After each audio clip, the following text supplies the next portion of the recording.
Master, một trong các đơn vị tổ chức sự kiện của buổi hôm nay trong khuôn khổ của TECHFEST 2025. Đây là lần đầu tiên mà Quốc có cái dịp hợp tác với các đơn vị tài chính quốc tế, các trường đại học toàn cầu. Và thực ra thì ban đầu chúng tôi thuần túy là một đơn vị xuất bản những cuốn sách về triết học, văn hóa, nghệ thuật, lịch sử. Và đến 2023 thì chúng tôi bắt đầu xuất bản dòng sách kinh doanh. Thì dòng sách kinh doanh đó là một thử thách rất là lớn đối với chúng tôi. Và nhân dịp lần này thì có một cái duyên rất là kỳ lạ, đấy là tác giả Paulo Andrez là người mà chúng tôi đã xuất bản cuốn sách Zero Risk Startup. Ông được Bộ Khoa học Công nghệ mời về để làm diễn giả cho cái chương trình tổng khởi sự kiện của TECHFEST. Và trong khuôn khổ của TECHFEST chúng tôi có một cái sự kiện ngày hôm nay là có hai cái phần chính. Phần đầu là trao đổi một cái tọa đàm trao đổi về cái vấn đề là khi mà những cái tình hình kinh tế trên thế giới trở nên khó khăn thì cái lời khuyên nào dành cho các founder, các nhà sáng lập. Chúng ta cùng lắng nghe sự chia sẻ của các diễn giả. Và phần thứ hai sẽ là cái phần mà tác giả Paulo Andrez sẽ chia sẻ về cuốn sách Zero Risk Startup, cách quản lý những cái vấn đề rủi ro khi chúng ta khởi nghiệp. Hôm nay thì tôi rất là vui vì có cái sự lần đầu tiên được cộng tác với quỹ 2080 Venture của Mỹ và từ đại học Fulbright. Thì ba đơn vị chúng tôi mới gặp nhau cách đây khoảng tầm 10 ngày và chúng tôi đã bắt tay ngay vào cái sự kiện lần này mà không có cái sự chuẩn bị quá là kỹ lưỡng. Và trong buổi hôm nay thì chúng ta sẽ cùng nhau tìm hiểu về quỹ 2080, về trường học Fulbright và về tác phẩm Zero Risk Startup của Paulo Andrez. Ngay bây giờ thì tôi xin được mời mời chúng ta cùng nhau tìm hiểu về quỹ 2080. Và sau đó thì Trương Choi, giám đốc của 100% giám đốc của quỹ sẽ chia sẻ thêm cho chúng ta về đơn vị này. Sau đó thì bạn Huy bên trường Fulbright sẽ có cái phần giới thiệu. Và sau hai phần giới thiệu đó thì chúng ta sẽ cùng nhau đến phần tọa đàm thảo luận.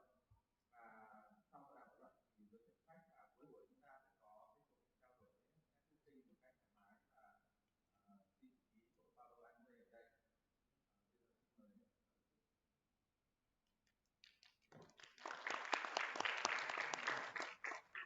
Xin mời Trương Choi giới thiệu về quỹ 2080.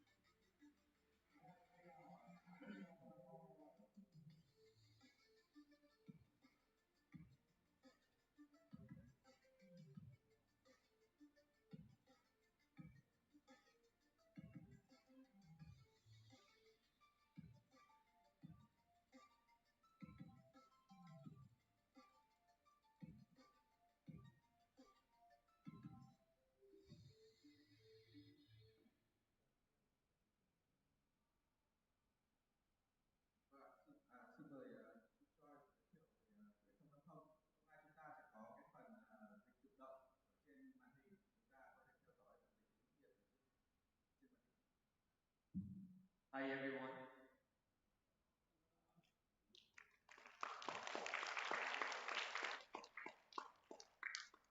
And let's wait for the slides to show up.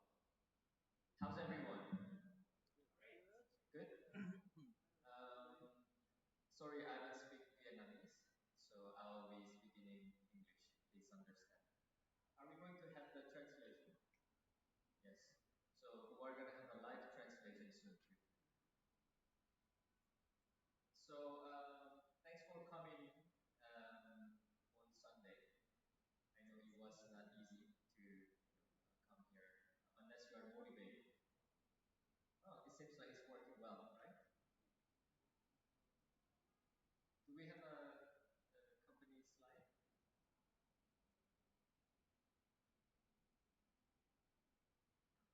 Yes. So, anyways, since we have this, I will start introducing myself.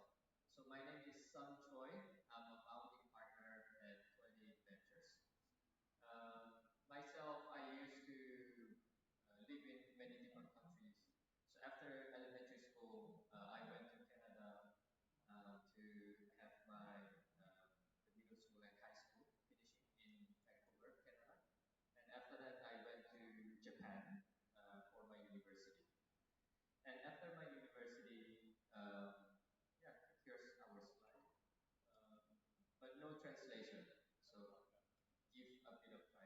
So anyways, okay.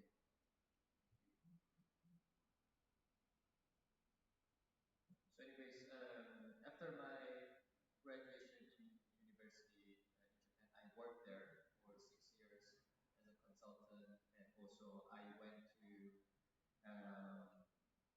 startup. I was a first member of Asian member for Swedish startup that were entering Asia market, and I was helping them to launch go-to-market in Asia market. And the company when I got acquired by a large company. And after that, I went to another Japanese startup as a product manager of SaaS startup in Japan. And then went IPO in Japan. And after that, I went to Silicon Valley. I did my MBA, and I worked in startup accelerator in Silicon Valley.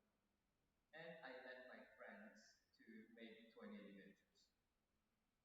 So 2080 Ventures, we call ourselves as a global startup ecosystem accelerator, not startup accelerator, because if you only help startup, it's going to be very hard for the startup to be mature, because ecosystem itself should be working as an engine, not only the startups. So that's why we are helping the government, corporates, investors, and also the startups. And 2080 Ventures actually has gathered a team from the top accelerators in the world, like 500 Techstars, etc. This is very complicated, but easy to say. 2080 Ventures, we custom fit the design and program based on the local ecosystem. The global accelerators, they have a standardized way of doing acceleration, which is Silicon Valley based. But the mindset and business etiquettes are very different. So we trust, we believe that custom fitting, cross-border is more important than just one standard way of doing acceleration programs. So what makes us different is we are operator, not just an advisor. And we co-design programs with the partners, and we try to push for the results, not just provide just advices, say something, but we try to work with them and try to drive the results like investments, partnerships, etc. So what we do as a startup ecosystem accelerator. So actually, we believe there's a 5 engines pillar to this engine, and one is talent development. So in startup, what's the most important thing is human capital or the people. So we have some courses for founders, and we have case studies for the founders, etc. And we also provide practical internships as well. And we also provide the early stage acceleration, which is our core engine for startups to go global and global startups to enter a certain market. So for instance, we can help Vietnamese startups to go outside of Vietnam and also help foreign startups to enter Vietnam. And we also we have a broad network with the investors, and there are many investors in the world who's interested to invest into other markets, but they don't know, they don't have a connection. So we connect them to that as well. And the other one is a startup and corporate collaboration. It's also called open innovation.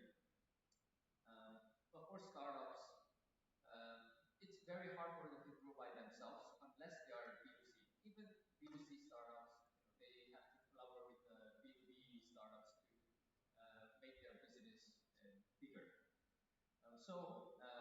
We help corporates to find good startups and to work with startups.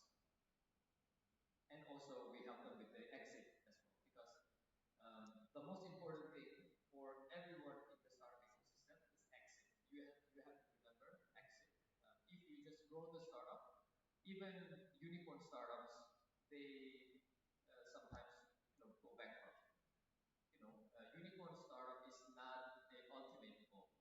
This good exit is your ultimate goal as a founder. So that's why we do M&A support as well. So for instance, we are signing up M&A advisory agreement with startups, and we help them to find acquirers around the world. So that's basically what we do. And this is where we are active at the moment. So at the moment, we have ongoing programs in South Korea, in Cambodia, Saudi Arabia, Russia, Jordan, Georgia.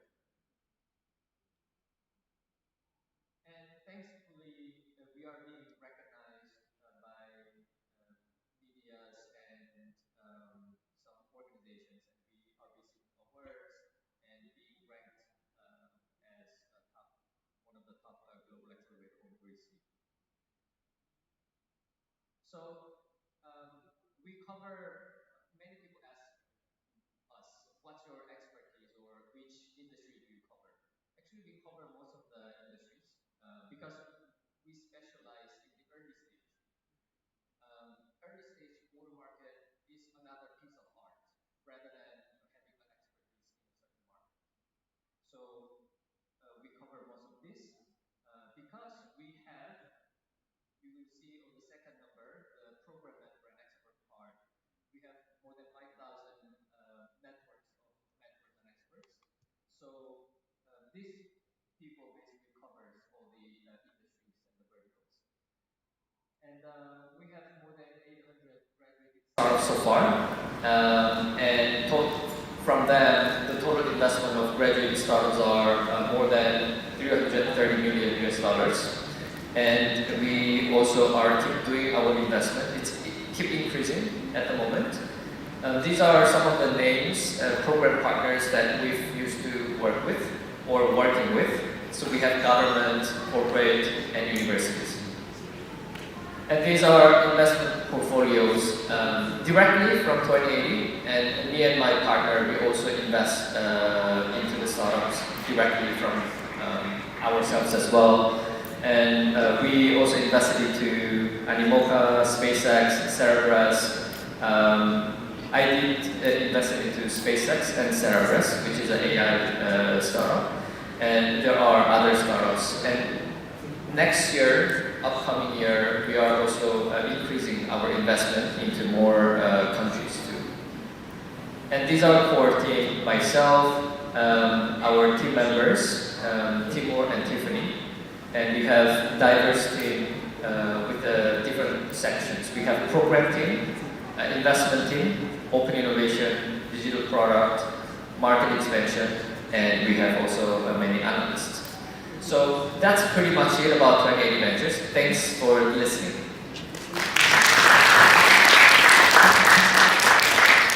Cảm ơn Sơn Choi. Thank you for the short introduction about 2080. Bây giờ xin mời đến phần bạn Phạm Quang Huy sẽ có một chút giới thiệu về Đại học Fulbright, một trong ba đơn vị tổ chức chương trình ngày hôm nay.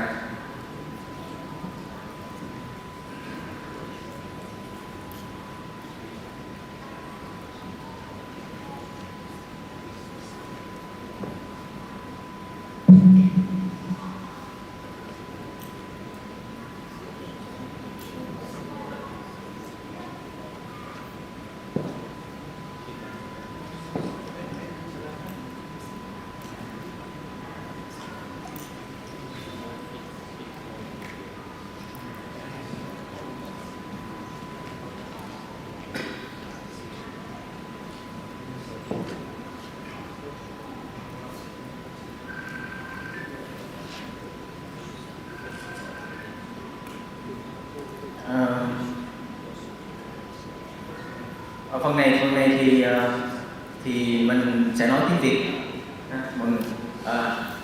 Mình hỏi ở đây trong hội trường hôm nay thì có bao nhiêu bạn đang là sinh viên, mình có thể giơ tay lên. Ok, các bạn sinh Các bạn đến từ các trường khác nhau hay là một trường? Từ một trường. Có bao nhiêu anh chị ở đây đang là đang tự mở công ty của mình, đang trong giai đoạn sớm? 1, 2, 3, 4, 5, 6. Dạ rồi. Có bao nhiêu anh chị ở đây đang tìm hiểu những chương trình học thạc sĩ? Dạ, ok. Thì tất cả những cái đối tượng là sinh viên, những cái đối tượng là các anh chị đang học thạc sĩ, cũng như là các đối tượng là các anh chị đang tự mở công ty, đang cần những sự hỗ trợ từ các quỹ đầu tư, thì là những cái đối tượng thì được hỗ trợ ở Đại học Fulbright.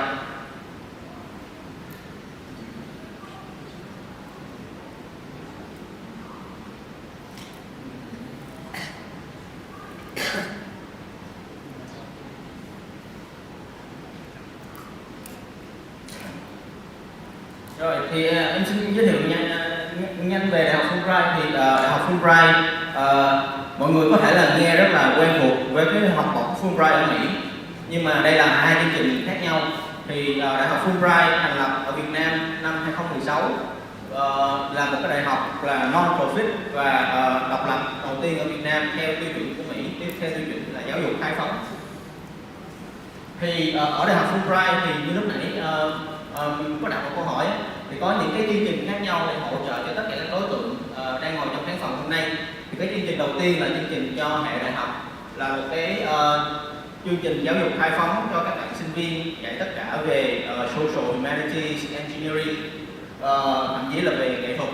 Cái chương trình thứ hai là chương trình dành cho hệ thạc sĩ, là chương trình chính sách công. Thì đây là một chương trình duy nhất ở Việt Nam dạy về chính sách công. Và ở Việt Nam, thực ra là Đại học Fulbright Việt Nam trước đây, chương trình chính sách công ở Việt Nam nó đã được dạy từ 30 năm trước. Và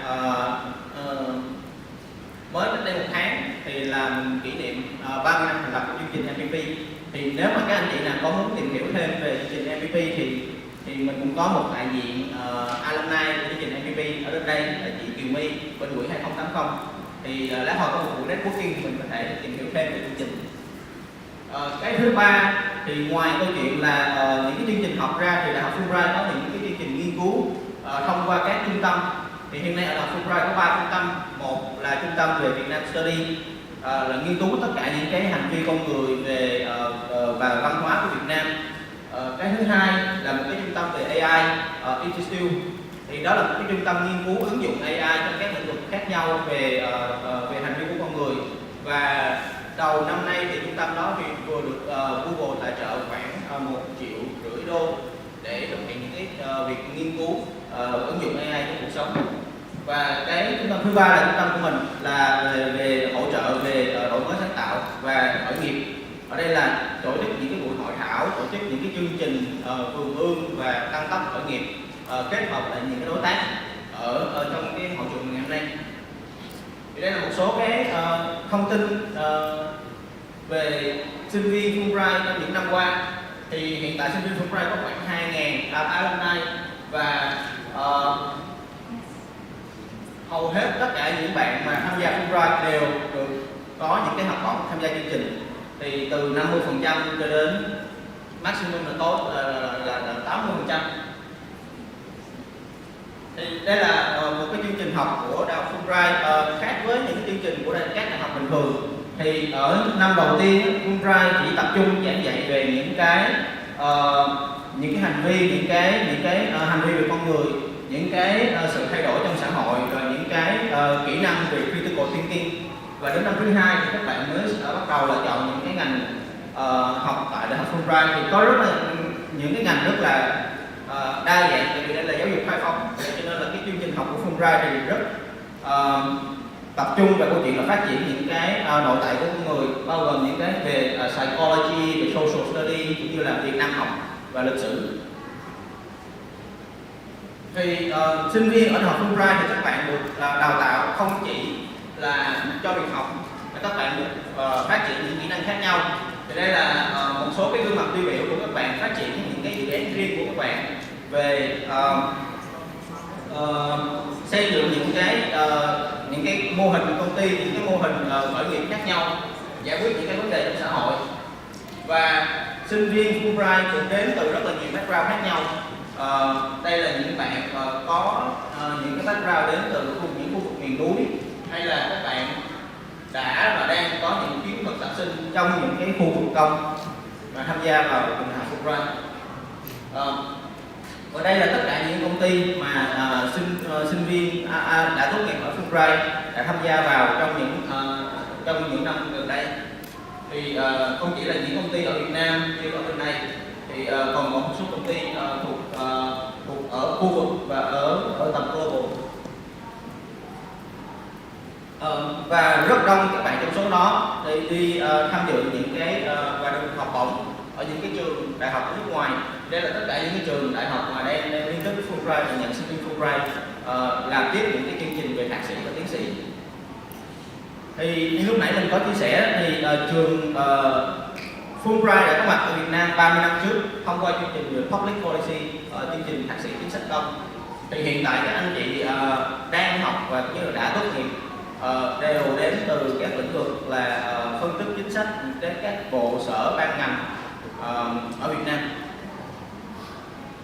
Và đây cái trung tâm AI của đại học Fulbright thì bên cạnh câu chuyện là phân tích, bên cạnh câu chuyện là nghiên cứu AI ra, thì còn có kết hợp với lại những đơn vị khác nhau mình chạy những cái dự án để ứng dụng AI vào trong thị trường thực tế. Thì đây là anh Lê Quốc, là đại diện của trung tâm AI tại Việt Nam, của trung tâm AI tại đại học Fulbright, mà anh cũng là một trong những người senior manager ở bên Google DeepMind trên toàn cầu. Đây là cái thông tin về AI Institute được tài trợ bởi Google. Và hiện tại đại học Fulbright thì đang có một cái campus rất là khiêm tốn ở quận 7, nhưng đây là cái campus ở quận 7 thành phố Hồ Chí Minh, nhưng đây là một campus trong năm sau sẽ mở của đại học Fulbright ở quận 9. Thì cái campus này nằm ngay tại Sài Gòn TECHFEST ở thành phố Hồ Chí Minh, và hiện tại đang được dự tính là rộng hơn khoảng 10 đến 15 lần cái campus hiện tại. Cho nên là việc rộng hơn như vậy thì sẽ thuận lợi hơn cho câu chuyện là tuyển sinh và tổ chức những cái hoạt động nhiều hơn cho cộng đồng. Thì nói riêng về cái trung tâm của mình là trung tâm về hỗ trợ về đổi mới sáng tạo và khởi nghiệp, thì cái vision của trung tâm này là tổ chức những cái hoạt động, tổ chức những cái chương trình đào tạo, không phải là đưa ra giải pháp nhưng mà sẽ trigger cái sự đổi mới sáng tạo trong mỗi con người. Thì mình trigger đó bằng cách nào? Thông qua 3 cái chương trình chính. Một cái là về entrepreneurship, là những buổi nói chuyện như thế này, là những buổi tìm hiểu với lại những cái chuyên gia và nói chuyện với lại founder của các công ty. Cái thứ hai là về business innovation, thì bên mình sẽ cung cấp những cái framework cho các doanh nghiệp để giải những cái bài toán thực tế của doanh nghiệp. Thì sinh viên Fulbright sẽ chính là những người giải bài toán đấy dựa trên những cái phương pháp mà mình đưa ra, và cũng như là dựa trên những cái nhu cầu thực tế của doanh nghiệp. Và cái nữa là không chỉ là về doanh nghiệp không, thì bên đại học Fulbright thì cũng kết nối với là những tổ chức xã hội như là UNDP, UNICEF để chạy những cái chương trình về đổi mới sáng tạo mang tầm ảnh hưởng tới xã hội. Thì đây là tất cả những cái hoạt động của Center of Innovation theo từng level. Level 1 thì sẽ rất là cơ bản về những cái buổi nói chuyện, những cái buổi tìm hiểu, những buổi workshop. Rồi cái level 2 là sẽ tổ chức những cái chương trình ngắn hạn cho các bạn có một cái sự va chạm nhất định và học được những framework. Level tiếp theo thì mình sẽ support những cái bạn sinh viên đi tham gia những cái cuộc thi, tham gia những cái chương trình kết nối với doanh nghiệp. Và level cuối cùng là một cái chương trình vườn ươm cho các bạn sinh viên. Khi ra các bạn sinh viên đến với mình với một cái ý tưởng, và khi tốt nghiệp xong thì các bạn sẽ có một cái sản phẩm để đi trình bày với lại các mentor, các nhà đầu tư. Thì đây là những cái hoạt động của đi sâu hơn của trung tâm đổi mới sáng tạo.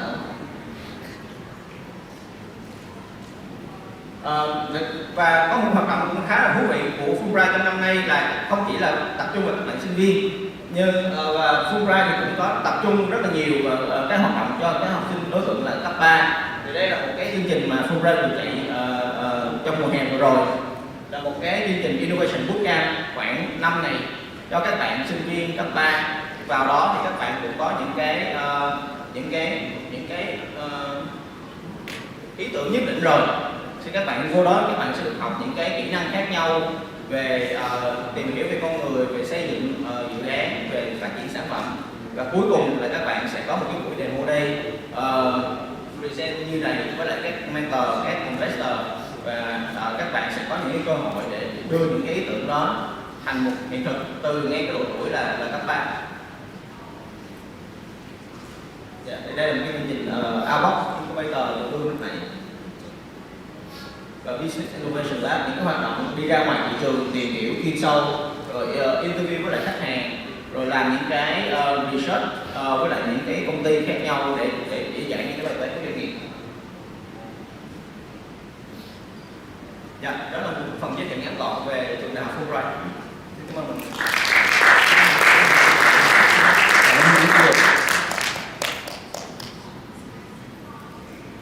Sau đây thì chúng ta sẽ đến với một phần nội dung mà quý vị các bạn đã chờ đón rất là lâu. Đấy là phiên thảo luận. Và cái thảo luận này sẽ do bạn Huy từ Fulbright điều phối. Thì bây giờ tôi xin mời Huy trở lại sân khấu để được mời các diễn giả lên để chúng ta bắt đầu phiên thảo luận chính thức của ngày hôm nay.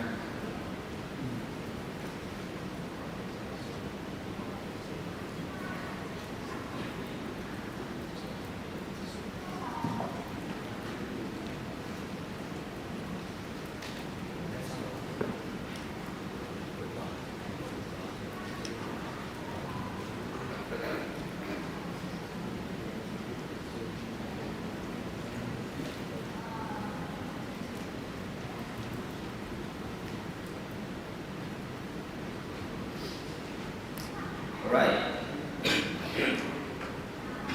So I'm going to speak English now. So before I introduce our speaker today, I will give some facts about Vietnam landscape. So Vietnam is full of talented founders, but so many get stuck in between of building a product and actually shipping it into the hands of the real customers, right? And today, instead of theory, we'll focus on the real stories, real experience, and real business from people who see dozens of startups every year, like you guys. So I'll briefly introduce our panelists, and then I'll jump into the panel discussions. So the first, I would like to introduce Mr. Sun Choi. Sun Choi is a cross-border VC and accelerator operators at 2080 Ventures, working with founders across Asia and US and US and for market entry and fundraising. So welcome, Sun. Thank you. The next speaker will be on stage is Mr. Paulo Andrez. So Mr. Paulo is an angel investor, serial entrepreneurs, and the author of the Zero Risk Startups you're seeing here in the Business Meet version, helping founders to mitigate risk and along the journey while still building a high upside company. Welcome, Mr. Paulo. And the next speaker will be Ms. Lan Anh Lo from Asia. So Ms. Lan is a partner and founding members of Asia Business Builders, a Vietnam-focused private equity firm investing in high-growth SMEs. Lan has over 15 years of experience in private equities and M&A, and is actively involved in post-investment value creation. So welcome, Ms. Lan.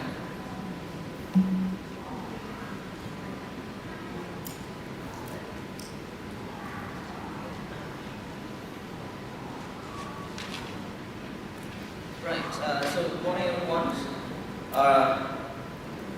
I'll just briefly, so please briefly introduce yourself first to the audience, and My name is Lana. I'm a founder of business leaders.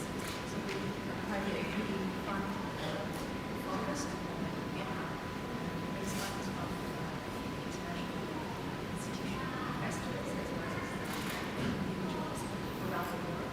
But our mandate is to focus on backing Vietnamese founders, especially small, medium enterprises, high growth, tech-enabled businesses to expand either in Vietnam or even globally. We started out. Our first fund started in 2018, and we're in Fund 2 now. Currently, we're backing over 10 companies across Vietnam, across the sectors: healthcare, education, logistics, services to grow. And a few of them has become very proud, and a few of them has become, champions in their business model. So happy to be here today. It's a privilege to share our stories with you all, and hopefully we'll learn something from all the very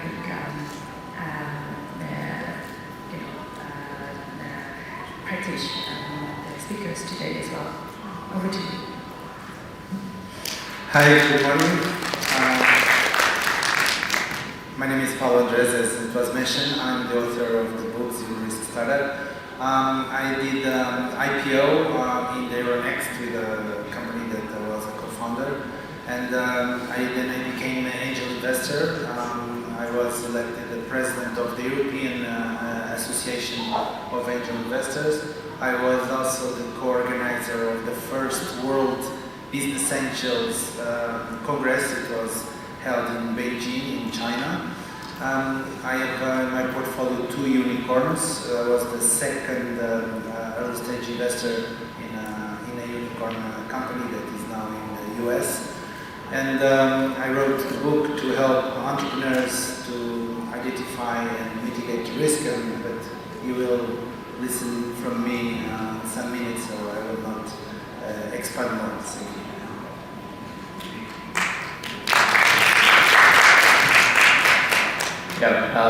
Sanchori again. And I'm a founding partner at Trinity Ventures and also an angel investor. And I advise startups and mentoring startups as well on especially go-to-market and global market. Thank you.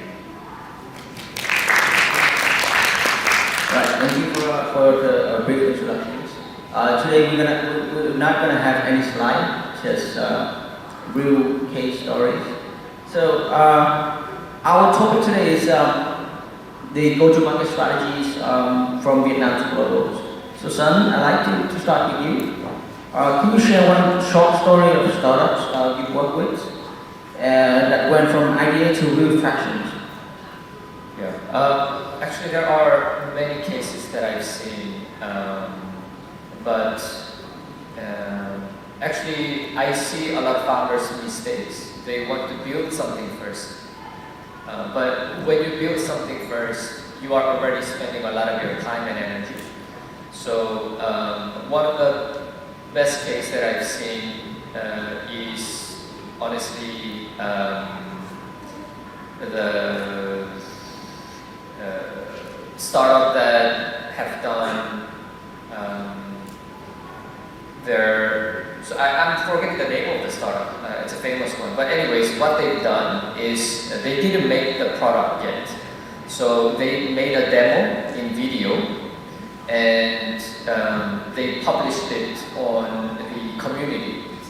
And within a day, many people registered to use the service. So it was they were getting the registrations or waitlist of the product. There was zero product, no coding, anything.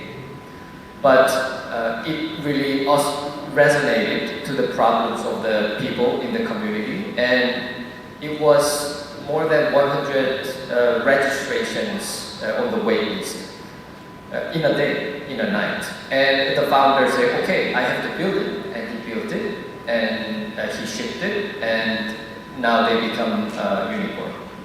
Yeah, so go-to-market, the most important thing is you have to understand the real pain point. If you are missing the real pain point, there's no point of building a product.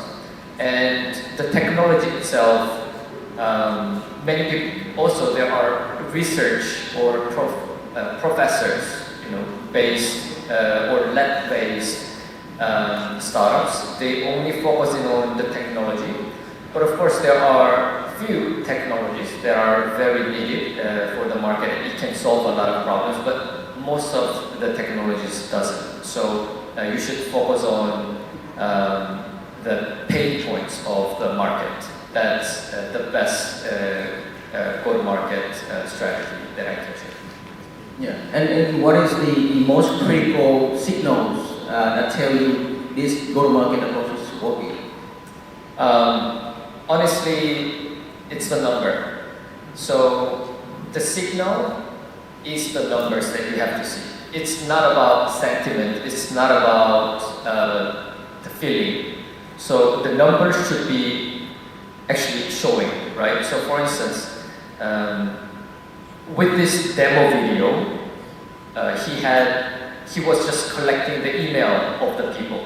So when they collect the email of the people, he could see the email lists was already more than 100,000 plus of people, right? So you have to see the numbers. So what I mean by the numbers is not only the revenue, but the actual numbers that people are willing or loving the product. Right, thank you. Mr. Paulo, I'd love to come to you. From your side as an angel and someone who's seen many early stage journey in Europe and beyond, can you share the case where a founder de-risked their go-to-market strategies in a smart way?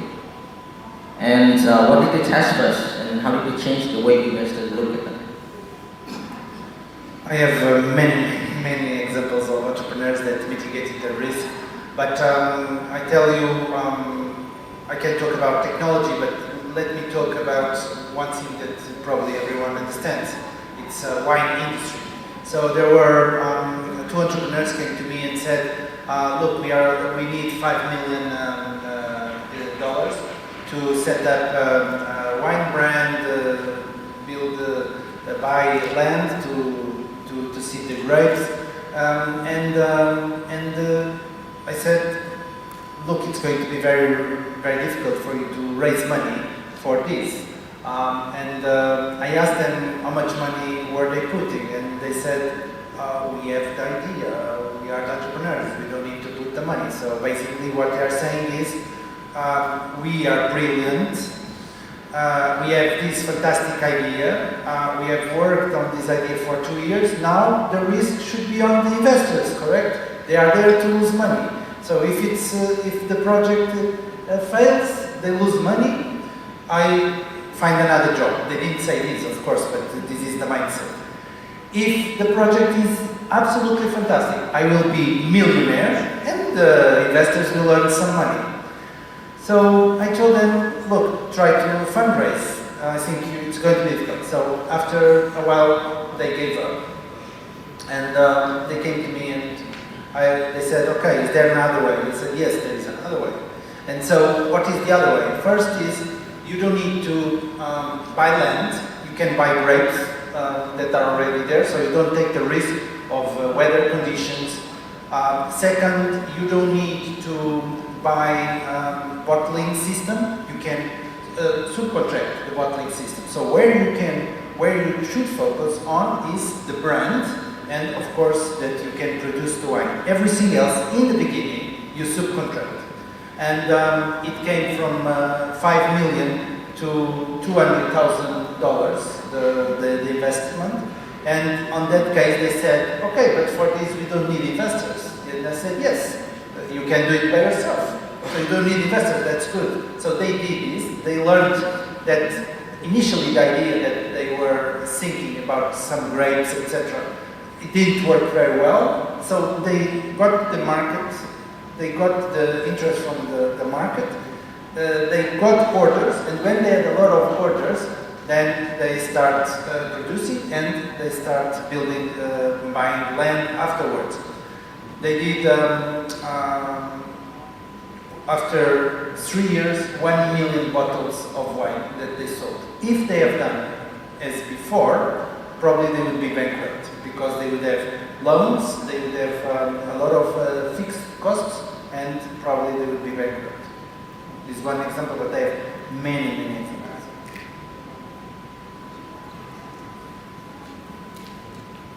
Right, thanks for the sharing. And finally, from Vietnam lens, I'd like to pass the mic to Jilan.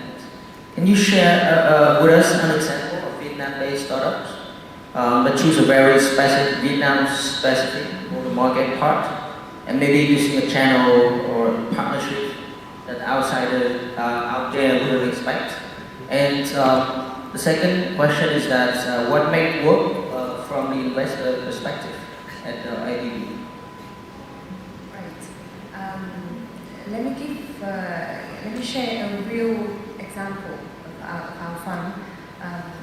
It's not quite a startup though, because we invest in SMEs in Vietnam, but I think it's relevant because the company is purely Vietnamese, and at the point that we invested, they started to go overseas. So it's a Vietnamese business going global, and they find a Vietnamese specific way of go-to-market. The company is called DTP Education, and I'm still sitting at the board of the company. It's one of the very first investment about Fund 1. They started as a book distributor, and then became one of the very large ELT, English language teaching, content production house in Vietnam. And they produce English textbooks, various ELT books in Vietnam for Vietnamese students. Later they try to go overseas, and I think the first thing that the founder did was to leverage his relationships with all the partners that he has around the world, because he used to be the head of sales for Oxford University Press, OUP for South Asia. So all the contacts that he know in the 10 years working with OUP, he tried to connect with them again, see if because books business is very contingent to the local education practice as well as regulatory environment in the countries. So he tried to leverage the local knowledge from his partners. He participated in all the credible book fairs around the world, and he go by himself, spending a lot of time, wandering around, the book fairs, overseas market, talking to partners, trying to sell the first few books, and try to find credible partners to work with them, set up a JV in overseas and try to promote the books and the content in other countries. Until now, 20% of the company's revenue contributed by overseas market, including Laos, Cambodia, Thailand, even like reaching to Morocco, Latin America, and probably the most proud achievement is that our books, we just sold the license to McGraw-Hill, one of the leading publishers in the world, to sell ELT books written by DTP Education to all the countries that we haven't reached. So that's something that we're very proud of. So that's the go-to-market strategy of the company that I invested in. And from the second question is from the investor perspective. we really like the strategy because it's catered to the company's existing strengths. It shows that the founder is really, passionate and obsessed with the go market, especially go global strategy.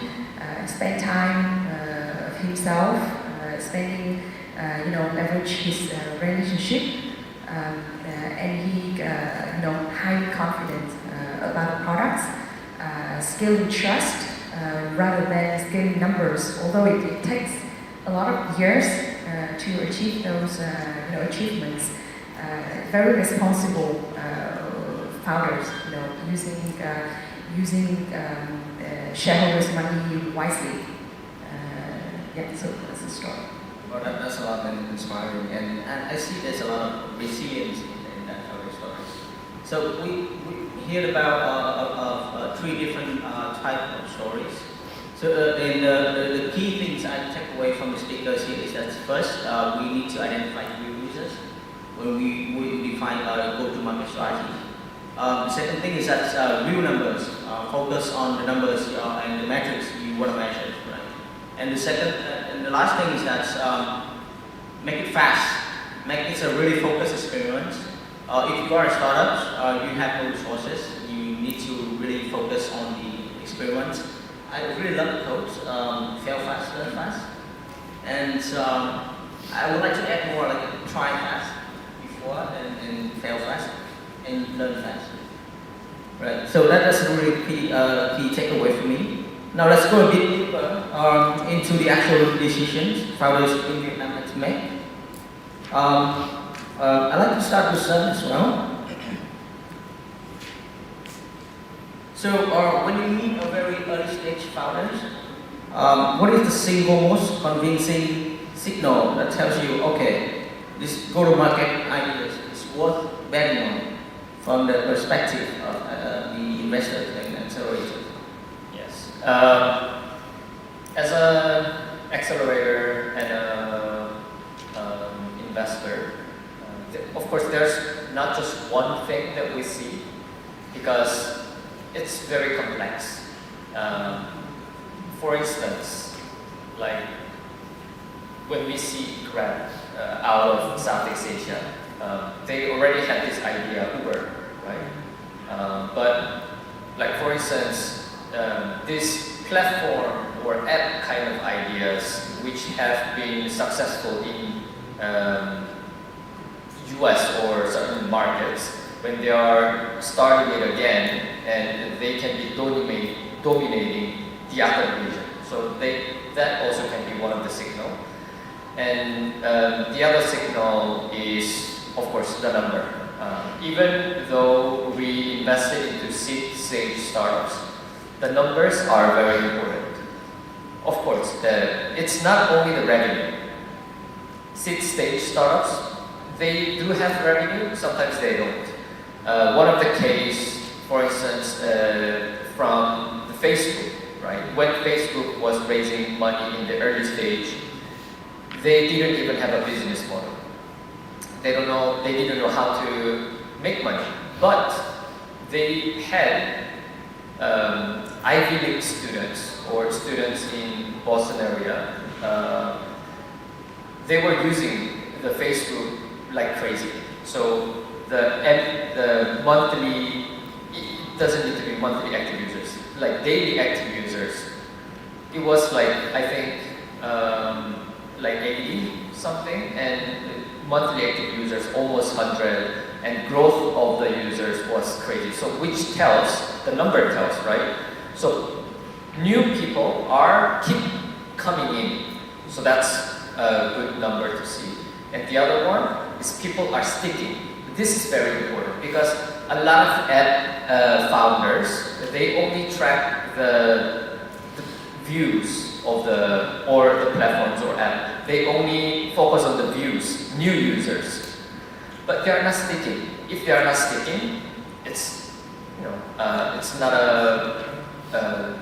good for the investors, honestly. So those two key things are very important. And nowadays the advertisement, like paid advertisement, it's becoming expensive. So we see whether the users are organic. So those metrics are very important for early stage startups rather than the revenue. Okay, and the other one is the founders.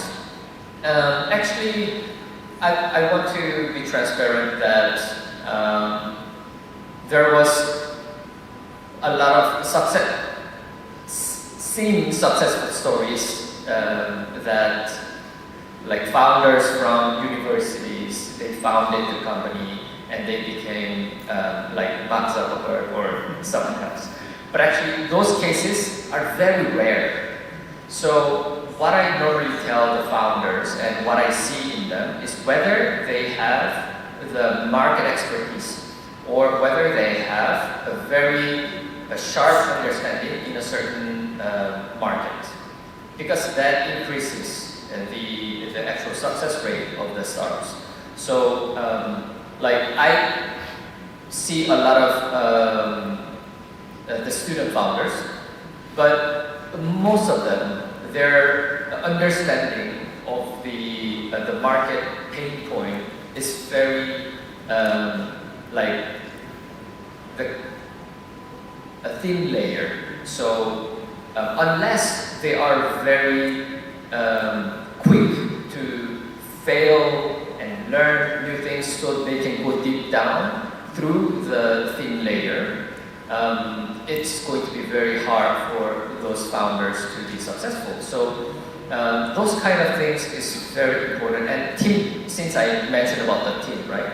Team dynamics is also very important because startup, I mean, unless the founder, it's very rare case, only solo founders can be successful if they are doing it as a first time. Because doing a startup is doing a piece of art. It's very stressful and tough most of the time. So who you are working with and how you are structuring your cap table, this is something that's technical, but I see actually a lot of cases in emerging markets. The co-founders are having the same shares, equal shares, but as an investor, we don't like it. So we want the CEO to have the major share. Because for instance, I see in a lot of emerging markets, the founders has like 50-50 or 33-33. We don't want that as an investor. So just take that in mind. Right, I think that's a really interesting view from the global accelerators operators like you. I'm curious about the perspective from Vietnam. So Jilan, from your vantage point as a Vietnam-focused PE firm, do you see any local tricks? For example, specific platforms or communities or offline channels that give a stronger signal than just number of app downloads or when you access early traction from that specific companies? Thanks, for a question. Yes, I think Sun has listed all the key points. He's a very experienced advisor to startups and fundraising, so I'm sure he listed almost all of them, if not all.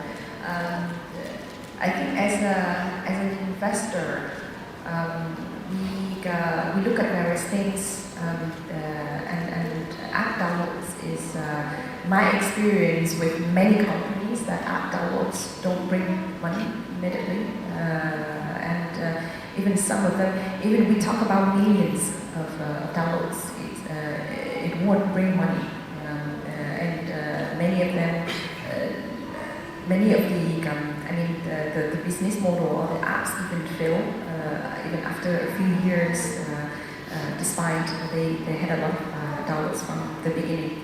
So our experience is that we will try the product our own. We give it to our community, give it to our friends, their experience. Make sure that the feedback is good enough from real users, and you know, do a lot of surveys, interviews. Make sure that they're willing to pay for the product, and whether, you know, deep dive in the user experience to see the app is one-time download, or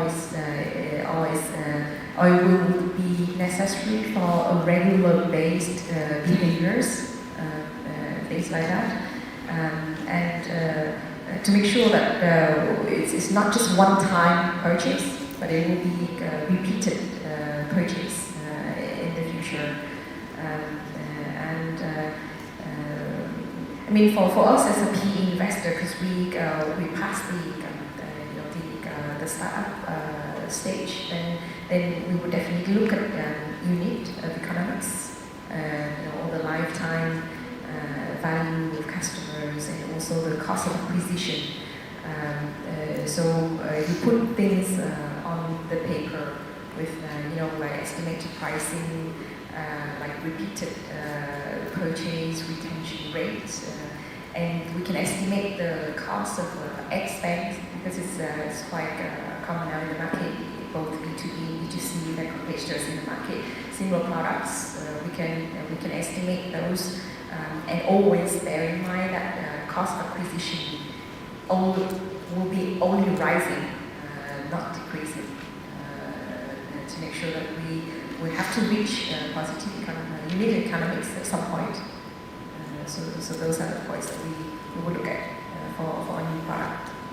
Right. That's a really good advice for the early stage founders. But I understand running experiments always ties with risk. So I'd like to ask Paulo, from the risk mitigation perspective, how do you want to structure the first experiment that reduce risk for both founders and investors?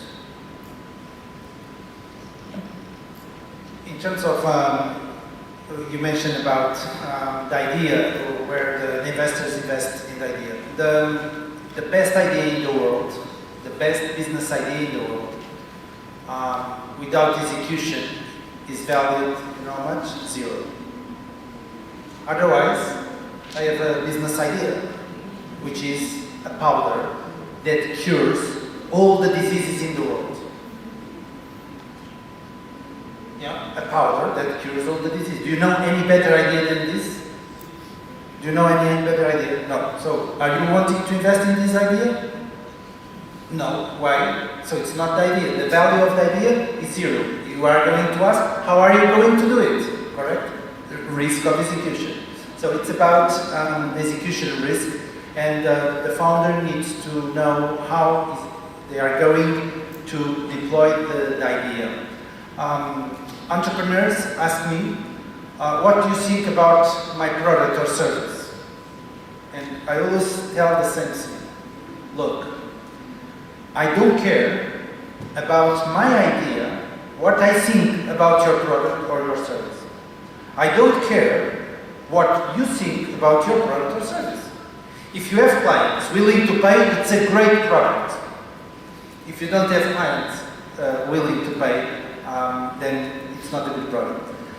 People say, identify the pain point. It's correct, but in any situation, in any relationship, there are basically 2 pillars. One is value, that you bring value to the customer, but another one is relationship. So if you bring a lot of value, but you do not have any relationship,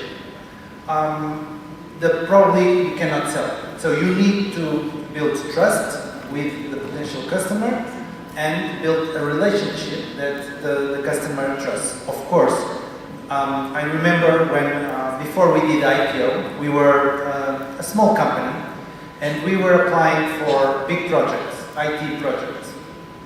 And we were losing to IBM, and we had better price, we know better the client, we know better the technology than IBM, and we were asking the bank managers, the IT bank managers, can you explain why did we lose? And the bank manager told us, look, you have the best product, I have no doubt. You have the best team, I have no doubt. You know better us than IBM, no doubt. But you are a small company. If I hire you and something goes wrong, I am the responsible. I am the crazy one that hired a startup. But if I hire IBM and IBM fails, my job is not in danger. It's IBM problem. So just thinking that I have a fantastic product, better than the competition, and success is there, forget that. You need to create relationship. Of course, if you sell software as a service and it's $100, you need to build trust and build about the channels that you're going to distribute. If it's a bigger amount in terms of product or service, you need to have a personal relationship. So that's something that you need to think about, not just about the idea. Right. Yeah. So we've been going through. And about the reasons you need to be here for my presentation. Sorry. Okay. Thank you for sharing the insight. So we've been going through. So the first section is the real case stories. Second section is the signals, and then let's now come to the channels and distributions. Right. So my point is that Vietnam is becoming more and more extreme on using mobile and platforms in launching a business. And whenever a startup chooses their go-to-market strategies, they think of TikTok Shop or opening channels of Shopee, and that's it. So from the local private equity firms, Chị Lan, can you share with us one real case from Vietnam experience? Where the team picked a wrong channel and had to pivot, and what do they learn, especially from the unique economics that you share and being attractive to later stage investors. Okay, very interesting question. Real life story. We invested in an edtech company, D2C model. So they have a product that they roll out to the market using all the digital channels, Facebook, Google, TikTok. And at the point that we invested, I think everything looks great, growing with at least 50% per year. Some year they double the revenue, if we look at the AOV retention rate, CAC, everything looks perfect. The company, of course, it's loss-making, but definitely will be profitable next year. So that's what we believed in, and we invested. Immediately after we invested, so things is not the same, and suddenly CAC rising by 30%. In the next month that we made our appointment, and we realized that it's not something happen just one time, but it would keep rising in the next few years. So what we did was immediately pull in all the resources and do a close monitoring of the investment. We do weekly calls with the whole management team, and try to pivot the channel. Of course, we have to improve apart from all the product improvement, user experience. I think one of the important things that we do is to pivot to other channels. So in addition to digital advertising, we do B2B2C. In addition to what we do now. So we try to cooperate with partners that share our same customer base. We go to schools to market our brands. We work with provinces to promote sub-products, free products that can collect the data for conversion afterwards. I think after a few months we have very good tractions. And the thing that of course the traction is still slow because it takes time. Really offline channels will take much more time than online. And we only increase, although month by month it increase, very high. But still now non-digital channel only accounts for about 5% of revenue, 95% is still digital. But what we didn't expect is that the cost of digital ads decrease when we start doing offline activities. Because I think when we talk deeper about digital ads, like branding and presence and relationships will help to improve the efficiency of digital ads. But it really works. And what our conclusion is that offline trust can unlock online scale actually. So the company can still scale online, but all the offline activities can apart from contribute to the revenue, can also help online channels a lot. Right, that's a really good insight. Sun, I know you run a lot of global accelerators and global perspective.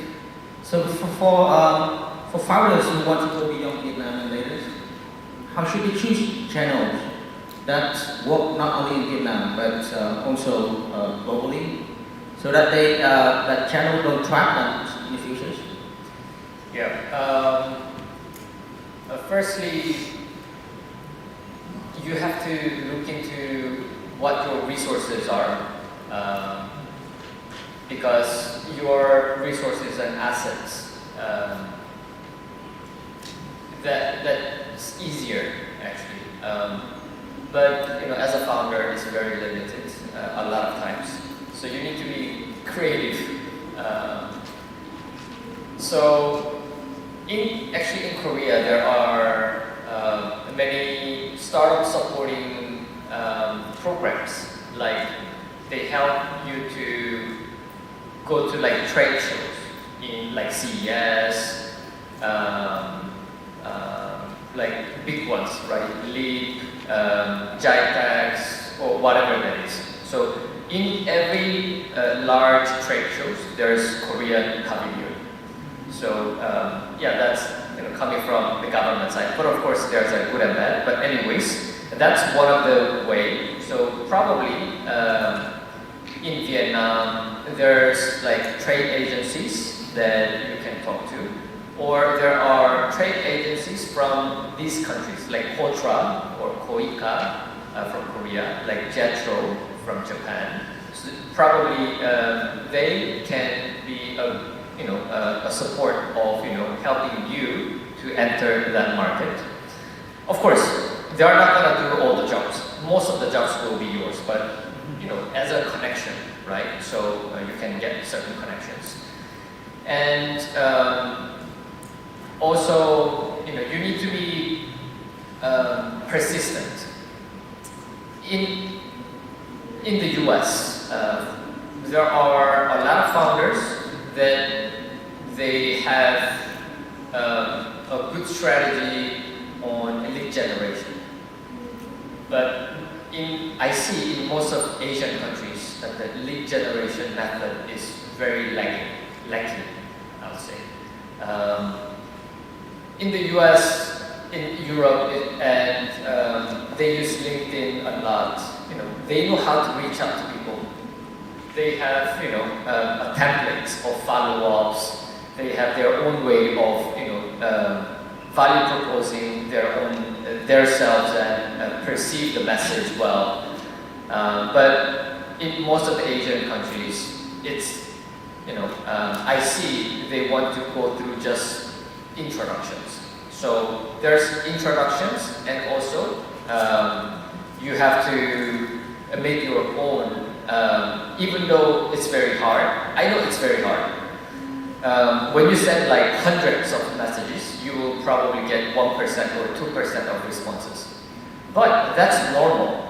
For like Europeans or US founders, they know it's normal. So they are very persistent, right? They just do. It's like a machine. But in Asia, they feel hurt, you know. Oh, why they're not answering me, you know, and stuff, and they get demotivated. But, you know, it's business. You leave your emotion aside, and you have to, you know, learn. So this is also a learning curve for you, right? So cold messaging, you know, sometimes you will send, you have an A template, then you try with the A template, you try with the B template. So you have to keep finding the better ones. Otherwise, you are not gonna go, you know, better ways. So that's another thing. All right, thank you. I've had a chance to had a warm dinner with Mr. Paulo before the panel discussion, and I really love the stories of you know, being the serial entrepreneur from 17, and then now an angel investor. So from the angel investors, what is the good distribution channel for you to justify? Distribution channel for the angels? I don't understand. From the angel perspective, when you see a founder, when you hear a founder pitch their ideas to you or pitch their business to you, what is the good distribution channels that you think is promising for them? I think it's important that when an entrepreneur pitches to an investor, it doesn't pitch intentions, but pitches facts. So when he says, I will get 1% of the market, for me it's zero. To get, for the entrepreneur to say 1% or 20%, it's like in Excel. You can massage the Excel. You can put the number you want there. What matters is how many did you talk, who did you talk to, and what are their answers. I prefer someone says, look, I contacted 50 of potential clients, here is the list. From these 50, I got 10 positive answers. These are the positive answers. And from these, there are 5 willing to buy immediately, and these are the 5. And here are the letters of intent that they want to buy. This is great pitch. If he says, I will get 1% of the market, and I will next year, I will conquer the Cambodian market. In the second year, it's China and Thailand. And in the other year is United States. I conquered what is the evidence that you have? For instance, you are from Vietnam. There are 5 million Vietnamese around the world. If I'm sure that you know someone in the US, someone in UK or Germany, why don't you start your company and get one of them there? So you start from day zero, a global company, born global. You have a co-founder in US, one co-founder in UK, and one co-founder here in Vietnam. And what does this mean? That you are more reliable to reach those markets because you have already one co-founder in UK. So you can say, look, we have a co-founder in UK, we will take care of the market there. He has already contacted these brands, he has already received. In US, he has already contacted this. So try to get the advantage of you having this fantastic diaspora around the world. Right, yeah, sure. Yeah, we just go through the distribution channels. And a lot of questions, from my observation, for the startup, when they enter into a market, they always say, oh, I'm the only product in this sector. And I won Ho Chi Minh City market, I won Hanoi market, and what next for me? So let's get into real advice for the startups once they choose to go beyond Vietnam. So to start, you see companies across Asia making the decisions to go beyond their local choices. So what framework do you use? Maybe around CAC or operational complexities or regional language to justify their regional expansion strategy? Sorry, the last one, I didn't hear. To justify their regional expansion strategy. Regional expansion strategy. So as what Paulo mentioned, the plan and words doesn't have actual power. Because I see a lot of founders, okay, this is our 5 years projections. Every year we're gonna grow double, triple. We don't care. I don't actually read those slides personally. I don't see, that, but I see the market size. Because when they talk about market size, of course market size matters, but I see how deeply they understand the market. Because sometimes they say, okay, we are in the cosmetics market, like 100 billions in the world, and we get 1% of that. Like, that's honestly, I don't trust those kind of market sizing. But anyways, when we are talking about the regional expansions, what's the most important strategy that you should have is certain evidences. What Paulo mentioned, that actually you need to have an actual experience in the market, right? So not just saying, hey, tomorrow I go to Thailand, but why? Who do you have? What kind of resources do you have? Does your team have some expertise? Or who have you talked to? Like those kind of things. It should align with certain validation. So it's same as doing a startup in Vietnam, right? Entering another market is as same hard as doing a new startup sometimes. Because I heard even in Vietnam, like Hanoi and Ho Chi Minh City, they have very different sentiment and they have different markets. You don't do same strategy. So every time you do the strategy, you need to be very flexible. And what I suggest is don't spend too much time on research. I mean, nowadays you can do research in a few hours, honestly. So you just get certain ideas and you just consume that and do action, right? And with the action, you have to feel the market and then you make another move. Yeah. So that's the best strategy. I mean, for startup strategy, the word strategy probably doesn't perfectly fit together because a one-day strategy and day two strategy probably will be very different because they get the different market reactions. Yeah, the part don't make a lot of research and try to feel the market is really interesting to me. So I'd like to ask for more advice from Chilang. So from your seat of the Vietnam PE market, where do you see the team jumping to a regional market too early?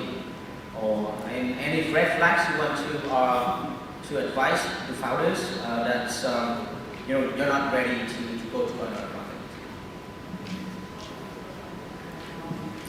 I think there's one idea that Paul mentioned. So relationship-driven strategy when going global. I really like that idea. And it's less research, right? Just go by yourself. Get your hands dirty. Try to sell products. Meet people. Talk to them and see how it works and try to modify the products, modify the strategy as long as you go experience yourself. But at the same time, I'm also thinking of a story that I heard from a friend yesterday. So there's a cow in the park. and one guy trying to ask people to guess the weight of the cow, and a lot of guesses, and the results varies. But once you get enough people, then you sum up all the results, you divide it, get the average, and the difference is only 2 gram difference between the actual weight and all the average guesses. So I'm relating to the practice that we use as being an investor, doing projections and financial model. In fact, I think the financial models that is more correct is usually the model that have a lot of assumptions. Sometimes people ask what's the point having a financial model that is based on all the assumptions, 50 or 100% of assumptions. But when you do assumptions, that means you really think of how to do it, not what you aim to achieve. And you break it down into all the small things that you do. And when you have a lot of assumptions, then usually the final results will be close and is more real to achieve. So I think I would prefer a well-planned approach.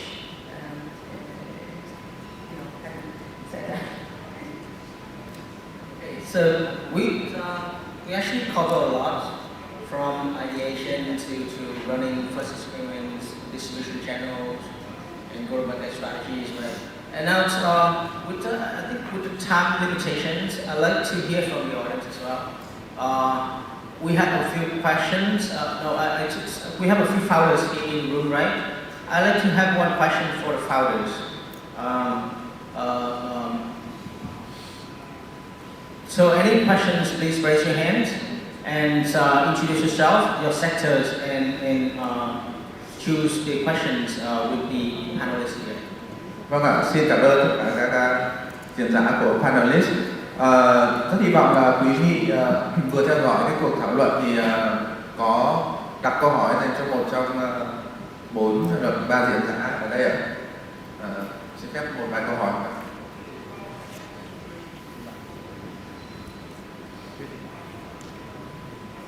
Ok, tôi là Nguyễn Quang Huy, công ty cổ phần học viện Sala. Thì hiện giờ là tôi có câu hỏi trong ngài Paulo. Ở Việt Nam thì có khoảng 5 triệu hộ kinh doanh có tiềm năng chuyển lên thành doanh nghiệp theo chủ trương của chính phủ.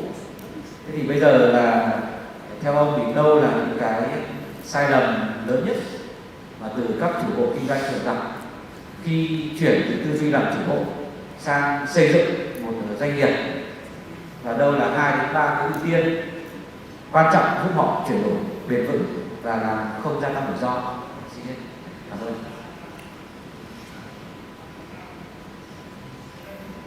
So Paulo, do you understand the question? I think you need to see my presentation and you'll have the answer. Ý Paulo là một lát nữa thì sẽ có một cái bài slide của Paulo và trong đó sẽ có toàn bộ câu trả lời cho câu hỏi của anh. Vâng, xin mời chị tham dự khác ở đây ạ.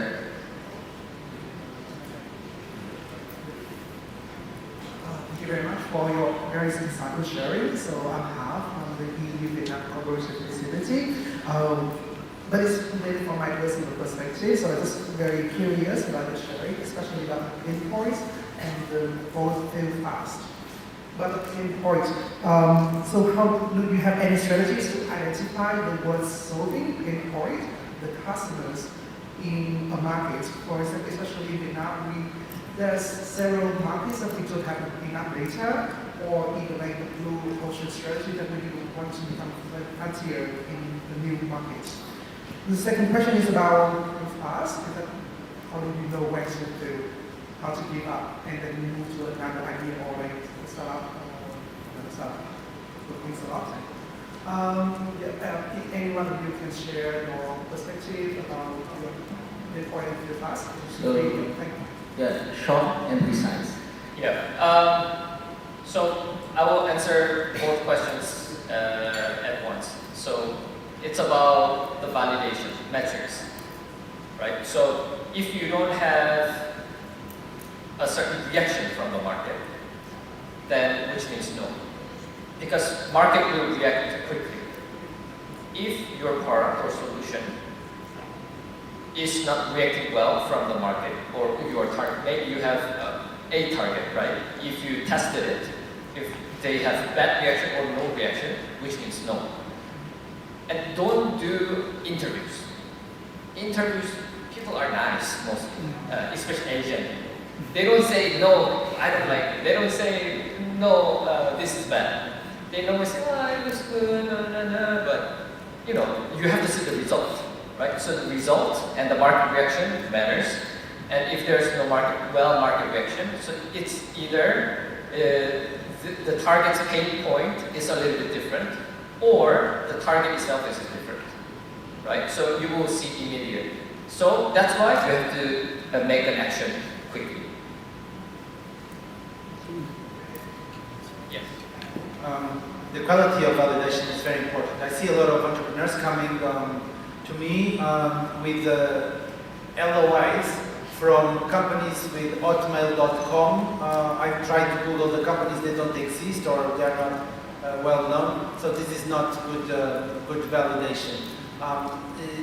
Sometimes, as Sun mentioned, people are very nice. So if you ask, do you like the product? They will say yes, it's nice. The question is not if you like the product. How can you commit to buy the product? How much can you commit? And another thing, sometimes people talk with people that they don't have the decision power. So they think, that's great, but they don't make a decision. How can you find the pain points of the client? You can talk with employees. You don't need to talk with decision makers to understand the pain points. You can go to internet, see Google reviews of the product or service, and see what people are complaining about. With AI, you can try to identify what are the pain points of these clients, and to talk to people, not decision makers, before you approach decision makers. A lot of things that, a lot of ways that I found interesting. I'm not so acquainted how the universities. I know the best university here is Fulbright. I know this. There is no doubt. But there are the alumni club.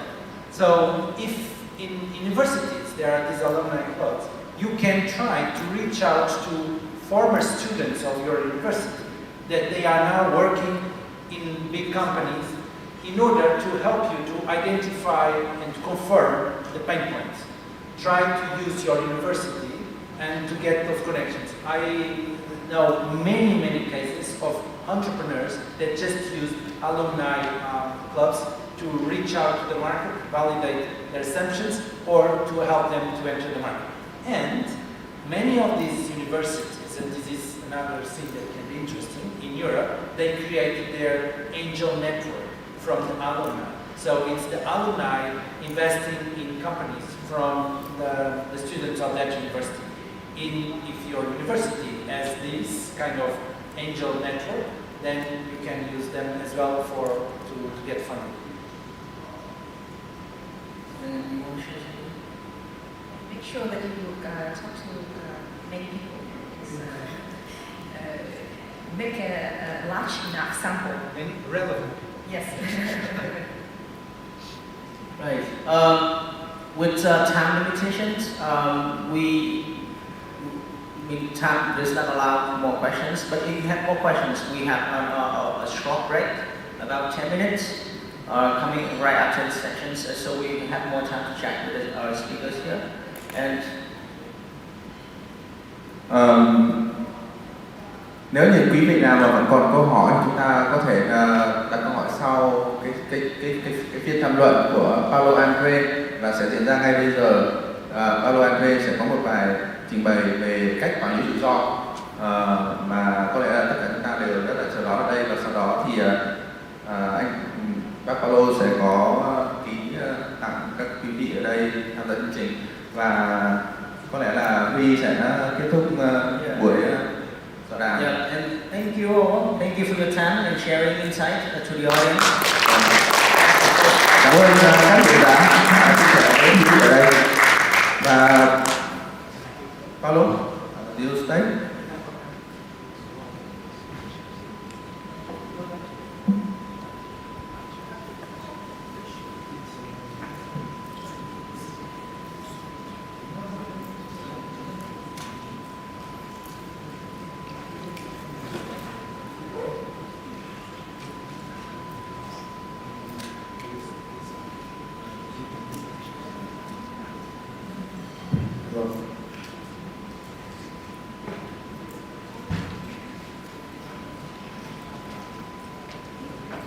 Thank you for coming to this session, and I hope that I can answer some of the questions that were asked. So the book was launched in the United States on the 7th May 2024. It got #1 bestseller in Amazon in US and also in Barnes & Noble. There, that is the physical stores.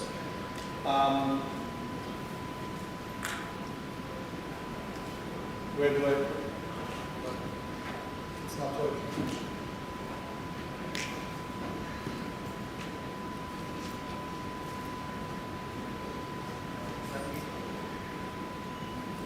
Now it's working. So it was launched in New York on the 7th of May. So do you know why only 3% of startups are able to raise funds? And these numbers are very consistent in Europe and in US as well. Do you know why only 3% of startups? Entrepreneurs are brilliant, investors have money, but what happens? Why this is happening? Do you know? Any idea? Why only 3% of startups are able to raise funds? Any idea? Is the investors? Yes. Most of them failed in the first 3 years. Most of them fail or will fail? Yeah. They will fail.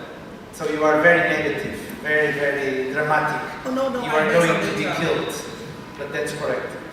Another one? I think they cannot solve the problem for the right people. They cannot make the right product for the right people. Yeah. Absolutely.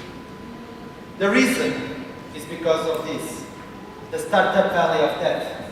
And investors know that most of the startups will die. As he said, you have read the book before, yes? So that's it.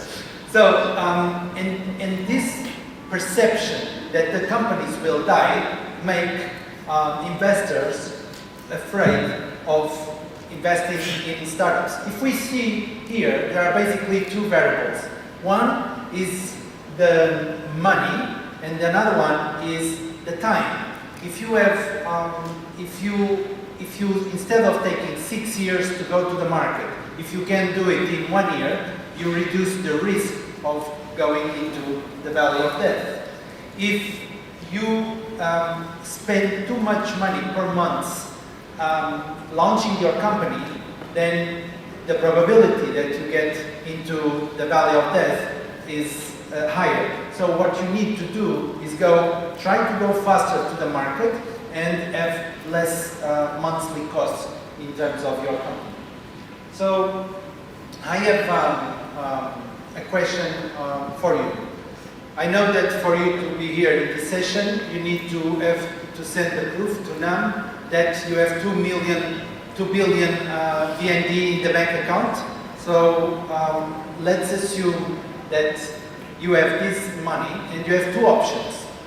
One option is you put this money into a local bank guaranteed by the Vietnamese government, and the other option is you take this money home, 0% at home, 4% in the bank.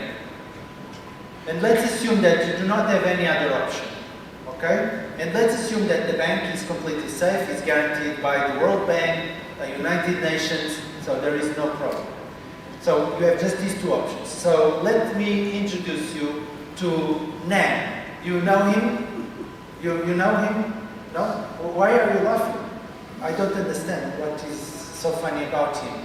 So he's asking you to invest your 2 billion VND into his company, and he promised you that he will pay you 5% per year. So this is an amazing deal. Look, in the bank you get 4%. He promised you 5%. 5% is 25% more than 4%. This is absolutely amazing. So you have 3 options: 0% at home, 4% in the bank, and 5% in NEM. Who wants to invest in NEM? And let's assume that you do not have any other options. No one wants to invest in NEM. I think we are done. There is nothing we can do here. The risk aversion, it's absolutely crazy here. So what is wrong with NEM? Do you see? He's a great entrepreneur. Okay, so let's assume that I have some good news. The World Bank guarantees you that if NEM doesn't pay you the 5%, you just send an email and they will pay you the principal plus the interest, so you do not have any risk. So now you have 0% at home, 4% in the bank, and 5% in NEM guaranteed by the World Bank. So let's assume that you do not have any other option. Let's assume this. Where are you going to put the money? Who wants to invest in NEM business? You see how we turn super risk-averse people to super willing to invest in NEM. The strange, what for me it's crazy, is that NEM didn't say anything. You don't know anything about him. You don't know the product, you don't know the service, you don't know traction, nothing. Everything that we have been talking here about what he should do, he didn't say a word. How can you, from Vietnam, invest in NEM? Tell me what changed. Credibility, because right now we have the World Bank to guarantee it. Credibility. Because right now we don't know anything about NAM, his startup idea, his execution, anything. So we need someone with high credibility. Okay, credibility. More, any reason why suddenly everyone wants to invest in them? You know what changed is risk. So what we learned here is that if we are entrepreneurs and we want to fundraise or we want to get a loan from the bank, if we reduce the risk, the willingness of them to invest or to provide a loan increases dramatically. This is a chart that I call the mother of all charts because it was me that I did it. What does this chart mean? There are two axes. One is the probability of an entrepreneur to fundraise, and the other one is the percentage of mitigated risks. In any business, basically there are 5 risks. It's the market risk, the entrepreneur team risk, the financial risk, legal risk, and operational risk. So why is this relevant? Because there are some animals in the ecosystem called banks. Usually they are the bad guys in the ecosystem. What does this mean? Is that the banks only accept very limited risk. So if your project has more risk, then you need to go to some entities called mutual guarantee entities, which provide a guarantee to the bank in case of default from the entrepreneur. But if there is more risk, then you need to go to venture capitalists. If there is more risk, then you need to go to angel investors. And then if there is more risk, then you need to go to crowdfunding platforms. And from this point, you only have 4 options. Family, friends, fools. There are always fools everywhere, so don't worry, there are fools everywhere, people willing to invest in crazy things. And state. That's why in many countries people are addicted to grants, because they cannot find any investor, no loan, no lender, no one. Even the family doesn't want to bet in the person. No friends want to bet in the person as well. So, and there are no fools, they didn't find any fools, so the only option is the state. Why is this relevant? This is relevant because, listen to this, 95% of the projects that are presented to investors are here on this side. 95%. Only 5% are here on this side. So, of course, they are not fundable, these projects. So, what an entrepreneur can do if he has the project here? There are two options. One, believe that, in the case of Vietnam, the Vietnamese government will say to all these stakeholders, now you need to take more risk. And so the investors will take more risk, the bank will take more risk. So if you believe that, don't do anything. Just wait for the future will come. But if an entrepreneur wants to make things happen, he needs to mitigate the risk because the probability of fundraise will increase. The same thing, and this is the answer to your question about the households. What makes people to move? People in Vietnam, they are risk averse, as in most of the countries around the world. And Vietnam is not the most risk averse country in the world. So more than 50% of Vietnamese people that have a good business idea, that want to be entrepreneurs, they don't do anything just because of fear of failure. Because they are afraid of failure. So, and I'm not counting people that have good ideas, they don't have fear of failure, but they don't have the money, whatever. So the decision of people to start a business is their perceived risk. If they perceive a lot of risk, they don't start a company. So what a person needs to do is to mitigate the risk. And this is in the book, up to the acceptable level of risk of the person. So if the person can mitigate the risk until the acceptable level of risk, then the person moves on. So what people think about, and sometimes about governments talk about, and I'm not talking about Vietnam, is if you have a good business idea, the money will come. So people just generate ideas and try to fundraise, if this is true. But you know this is not true. So you people are just not about the idea. So entrepreneur needs to mitigate the risk. So let's talk about facts. There are two studies worldwide that were asked to the investors, professional investors, why they didn't invest in startups.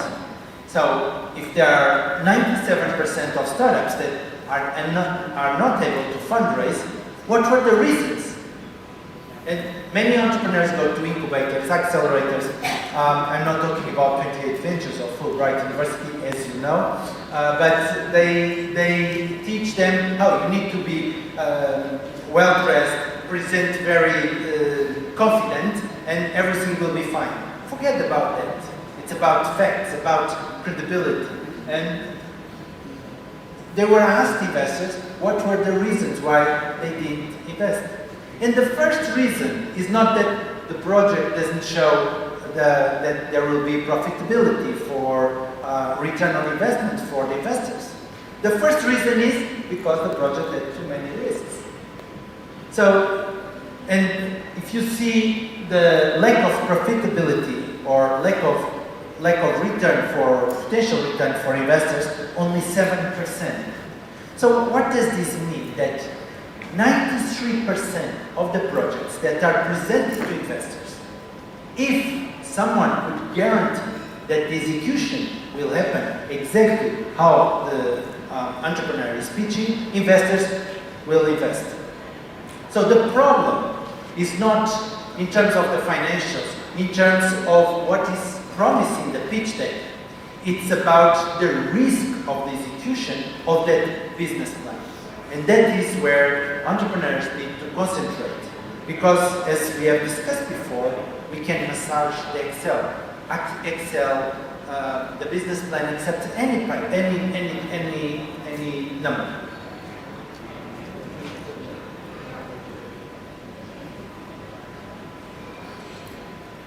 Yeah.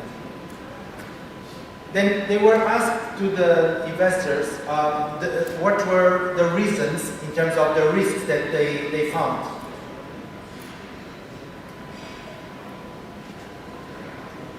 And the first one is the market risk. So there was not, the demand was not clear. So entrepreneurs say, oh, the market needs this product or this service, but there is no way that it can be proven. So the investors don't want. Then we have also entrepreneur team risk, legal risk, financial risk, and of course about valuation. So valuation is a big point as well. Many entrepreneurs do a business plan, sometimes with consultants, and based on this, then there is a valuation. So when an entrepreneur comes to me with a valuation done by a consultant, say that the company is worth a certain amount, I always say the same thing. Can you ask this consultant, brilliant consultant, that does this valuation, and ask them if they know any company 5 years ago that made the business plan, and the business plan happened exactly how it was forecast. So the entrepreneurs go to talk with the consultant, and you know the answer? The answer is no. So the consultant is saying that they don't know any company that 5 years ago had a business plan, and the business plan went exactly how it was expected. So I have bad news for you. Your business plan is wrong. Your business plan that you are presenting to investors is not going to happen. It can be better or worse, but it's not going to happen. So if your business plan is not happening, and you are basing the valuation of your company based on your business plan that is wrong, how can you tell investors that you want a valuation based on your business plan that is wrong? So wrong input, how can a miracle process give a good valuation? So basically, if you can link your valuation with the execution of your project, then probability that you will be able to fundraise increases dramatically as well. Then they were asked to the investors, if the entrepreneur mitigates risks, your willingness to invest increases or not. And 96% said a big yes. So there is no doubt. If you want to increase your odds of getting funded by investors, by banks, by other stakeholders, you need to do something, and that something is mitigate risk. Simple as this. What happens is, in the reality, entrepreneurs listen to governments, listen to state agencies and say, if you have a good business idea, the money will come. So entrepreneurs focus on getting the idea and pitching immediately and not mitigating any risk. And this is how it looks to the investors. Entrepreneur risk very little and all the risk to the investors. And of course the investors say, no, I'm not going to invest. So what entrepreneur needs to do is to reduce the global risk, mitigate the risk to the investor and to the entrepreneur, and increase their willingness to take some risk as well. Entrepreneurs take 80% of the time to fundraise, and then 20% to mitigate risk. It should be the opposite. You should take 80% of your time to identify and mitigate risks, and then you take 20% to fundraise. Why? Because the decision of investors will be much quicker. It will be much easier. You will get better terms for you, and the probability of success increases dramatically, as we have seen with real data. So you need to spend time first to mitigate risks, and then talk to the investors. Another thing that I taught in the book is about two concepts. It's risk perception and the real risk. What do you think that investors make decisions on is based on real risk or perceived risk from the investors? What do you think? Is perceived risk or real risk? What do you think? I need some answers from the audience. What do you think? Is about perceived risk or real risk? About the investors make decisions based on perceived risk or real risk? The perceived risk. The investors make decisions on perceived risk. So if they make decisions based on their perceived risk, and probably they don't know your product well, they don't know your industry well, what do you think it happens? There is a gap between what they perceive as risk and the real risk. So the first thing that you need to be aware is try to get that the perceived risk equalizes the real risk from them for the product. Because if you assume that they know everything about your industry, about your product, then there is a problem. And just this is very easy to do, and it will increase your chances of fundraising dramatically. So the same thing as happens when you are trying to launch a project without even fundraising, and then make the decision of the households. If you perceive that launching a business is very risky, then you will not launch the business. But if you mitigate the risk, then you say, okay, I have no risk, I have very limited risk, it's acceptable for me, and I launch the business. So the first thing that you need to do is to try to reduce this gap, and then when you reduce the gap, so the perceived risk equalizes the real risk, then you need to mitigate the real risk as well. So basically, for each of the key risks in any business, so the market risk, entrepreneur, financial, legal, and operational, you can do 4 things. One is eliminate the risk. Let's see this pitch. What you think is the best? I'm an entrepreneur, and I want 2 billion VND from you to invest in my company, and I will create a team, I will hire people, and then I will get the license to operate. I will ask the government to give me a license to operate. Okay? Another option is to tell you the following. I want you to invest 2 billion VND in my project, but your money will only come to my project once I get the license from the government that the license is granted to me. So we eliminated the risk of getting the license.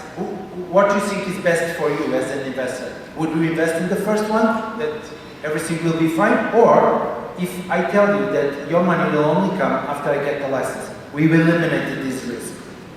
Another thing is to reduce. Another, of course, to reduce is I will conquer 1% of the market, or I have here orders from clients. You reduce the market risk because the clients have received the samples, they have made the orders for you. And another thing is to transfer. Entrepreneurs sometimes want to do everything in the beginning.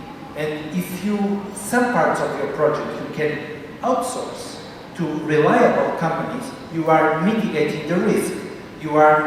Because if you want from the beginning to do everything, to build a factory, to produce the products, to market the product, but instead of producing the products initially, you subcontract to some reliable companies, then you mitigate that risk. And of course, in the end, you need to assume some risks, but these risks need to be below your acceptable level of risk. Because if they are not below your acceptable level of risk, you are not going to start a company. If the risks are above your acceptable level of risk, then you need to mitigate more risk. So to finalize the presentation, some of ideas. You can, on the market risk, for instance, if you have business to consumer. You have the product. You can do a crowdfunding campaign in Kickstarter or Indiegogo in the US, and if you have clients buying your product, then you can show investors that the product there is a market because they placed orders. It's not that they say that they will buy. They have bought your product or your service, and that is, you mitigate the risk. Another thing is, if you have a business-to-business market project, then you can transform, if you have a business-to-consumer, and sometimes it's difficult to get the willingness of people to buy, you can transform it into business-to-business project. For instance, let's assume something that is everyone understands, a restaurant. You want to open a restaurant, but you don't know if the people will like your food, so what you can do, before you open the restaurant, you talk with corporates around and try to see if you can supply food to the companies and guarantee that there will be minimum orders. Companies, institutions, etc. So catering service. So if you have pre-orders of catering service, even if you do not have one single person entering in your restaurant, then you can be sure that it will be successful. Another thing is about the team risk. You can add a co-founder, or you can try to subcontract parts of your company or your needs. For instance, accounting. You can have an accounting company specialized. You don't need to incorporate someone that is an expert. If you want to build a factory, for instance, instead of having someone in your team that is an expert and you need probably to have shares, you can hire an interim manager, someone that is an expert for 1 year. So and this mitigates the risk. We have this person that is good. Then you have the financial risk, and in terms of the financial risk, you let's assume, for instance, this case. Imagine that you want to open 5 shops, like laundry shops to dry clean clothes. One thing is, you come to an investor and you say, "Hey, I need your, I need 10 billion VNDs from you, and I will open 5 shops. In each of the shop, I will I will need the 2 billion to open each shop, 10 billion in total." What is the risk of the investor to invest 10 billion initially? 10 billion, because if the project fails, he loses 10 billion. But if you tell the investor the following: "Look, I know there is a risk, and I'm able to mitigate the risk. So first, I want your commitment for 10 billion, but first you invest 2 billion on the first shop. When I'm earning money in the first shop, so when I have enough customers to pay for the cost, I will ask you the next 2 billion to open the second shop. And when the 2 shops are making money, so not losing money, I will ask you another 2 billion, so for the third shop, so etc." So what is the risk of the investor? 2 billion. So because he puts 2 billion, if the project fails, he loses 2 billion, not 10 billion. So we reduce the risk to the investor in 80%, but it's not enough. Then you tell the investor the following: "Look, I talked with the producers of this machinery for each shop, and in case the business fails, they will buy the machines back in 1 year time for 50% of the money. So this means that, and this money will come to you, investor. So from the 2 billion VND, you have guaranteed 1 billion. So what is the risk for the investor? 1 billion. So we came from 10 billion risk for the investor to 1 billion. The same applies to you. If you want to do it by yourself, initially you think, "Oh, I need 10 billion, I need investors." But probably with 1 billion risk on your side, probably you decide to do it by yourself and your family. So you make a decision to start a business. And if you are in some countries where they have tax breaks. Then you can tell the investor, look, you can deduct 50% of your investment through tax breaks, so you have zero risk. Zero risk. So what do you think is better? Is to ask 10 billion to the investor like this, or to mitigate the risk and tell the investor that in reality he has zero risk in investing in your company? Who do you think that they will invest first? In the first option or the second option? Correct, second option. So just think about, don't think about your needs. I need this, I need that. Think about the investor. Think about how, if you were an investor, how would you react? If you were a bank, how would you react? That is the key thing that you need to think. About the legal risk, people sometimes need license to operate, but the problem is it takes a lot of time. For instance, travel agency. You want to do a travel agency. I don't know the rules here in Vietnam, but probably you need to wait several months to get the license to operate as a travel agency. You need to pay the monthly cost. You need to have a software to manage this. You need to hire several people. You need to have a structure. This will cost a lot. So if you want to open a travel agency in Vietnam, probably you have two options. One is to do the traditional way, and probably it's too much risk for you. So you need to get investors, but because there is risk, they don't invest. So basically you don't do anything.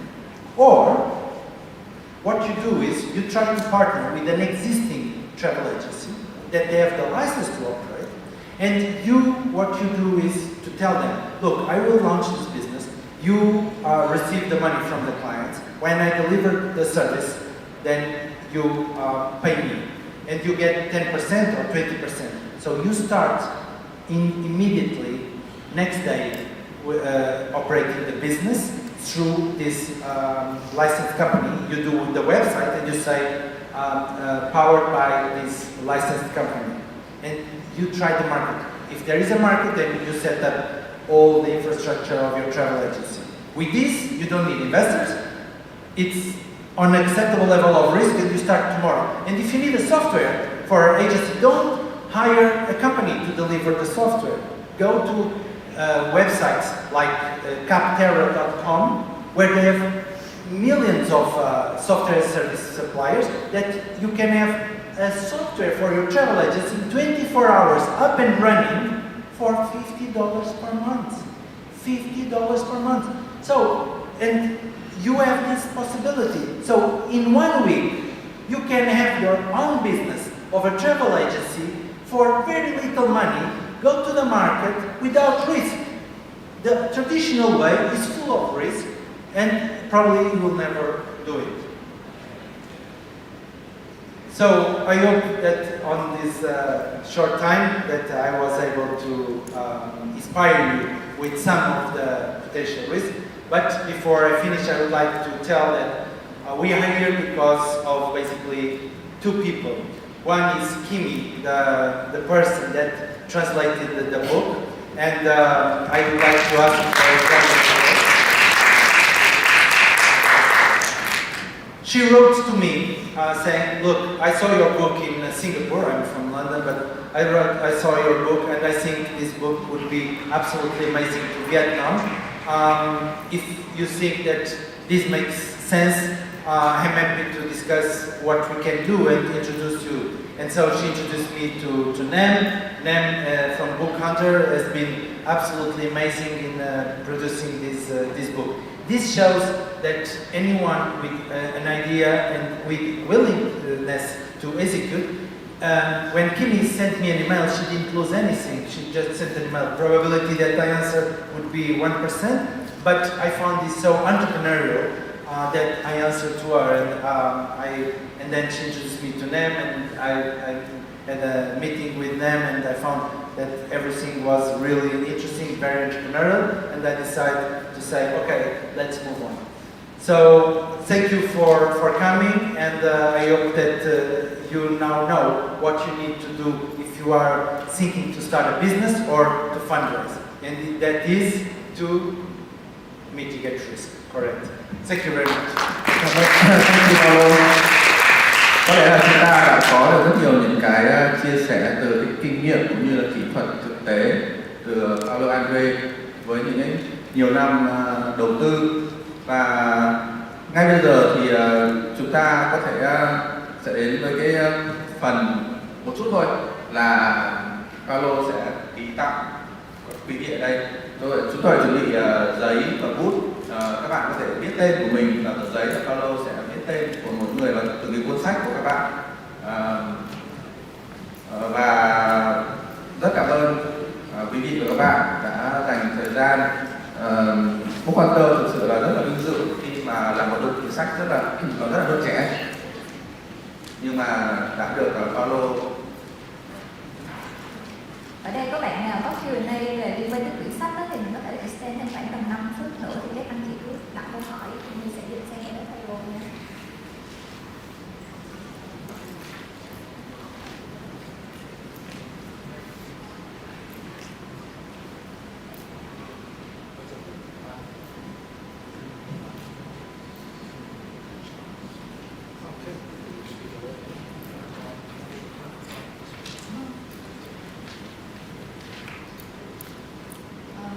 We have one person that got a questions for you. Yeah, okay. Thank you. Yeah.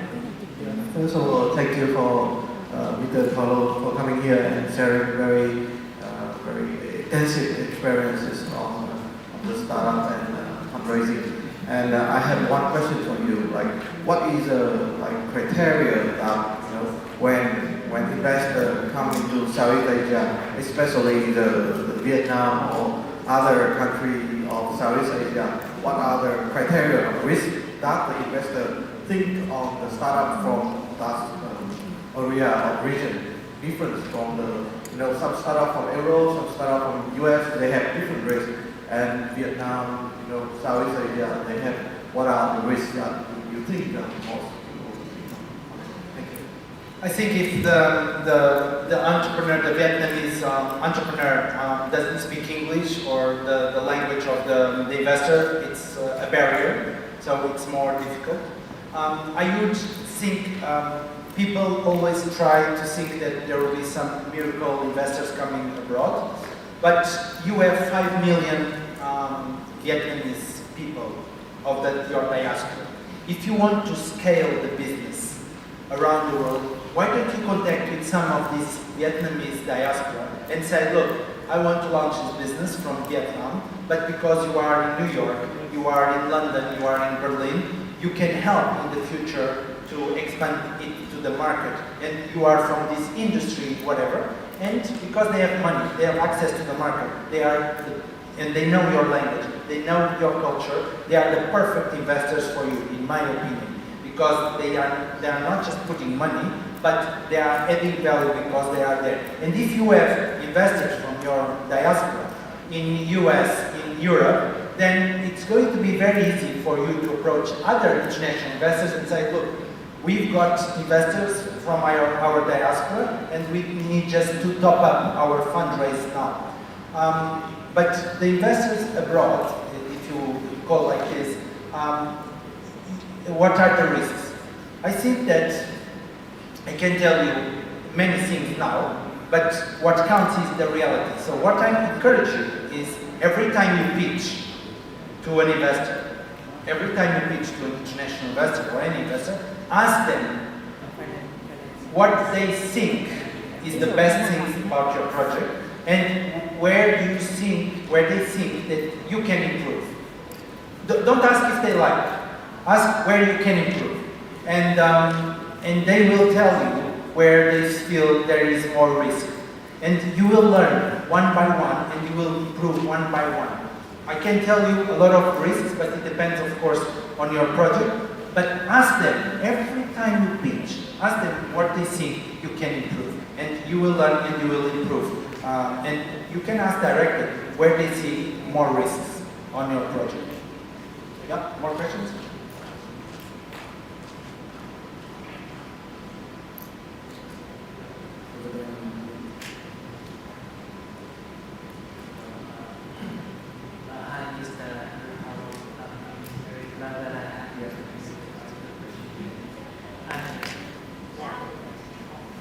Louder. Yes, I'm a student from National Economics University. I have a question to ask you now. So you have mentioned in your speech that you must have and ask the customer about your pain point. That makes the customer interested in your product. So personally, I am learning how to invest myself, and you are a prominent investor yourself. Can I ask your personal pain point if you are trying to invest in a startup? What piques your interest the most emotionally and logically possible? More important is emotionally. What piques your interest in a startup? If you read the book, you will have the answer. But if the person has mitigated the risk, basically. So on these 5 risks: market, entrepreneur, the team risk, the financial risk, and the operational risk. So if the entrepreneur has mitigated the risk, so he says, for instance, look, in terms of the market, I've contacted the market, I've contacted these companies are willing to buy the product, they have placed these orders, it's of course much better for me. Just saying that they like the product is not very interesting.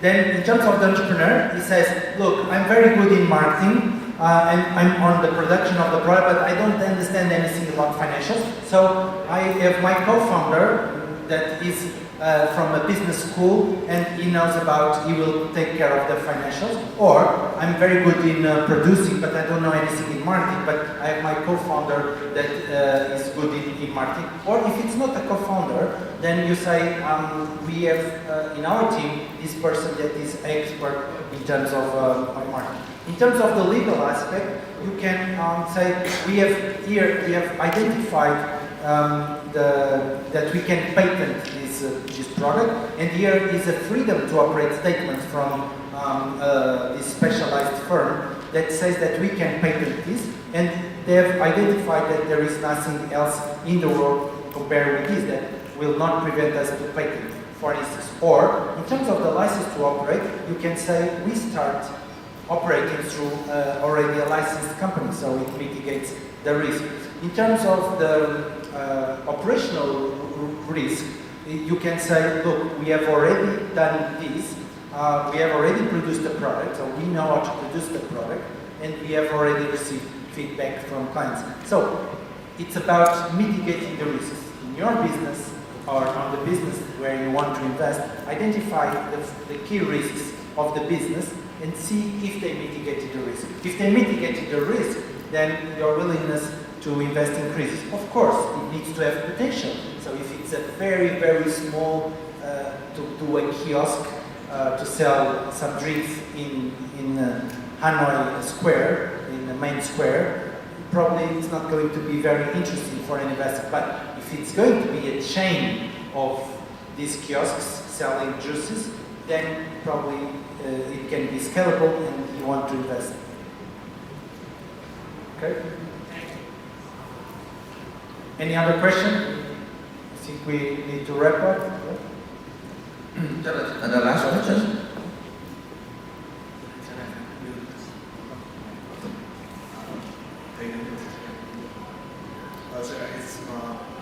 It's more like a confirmation for the business correctly.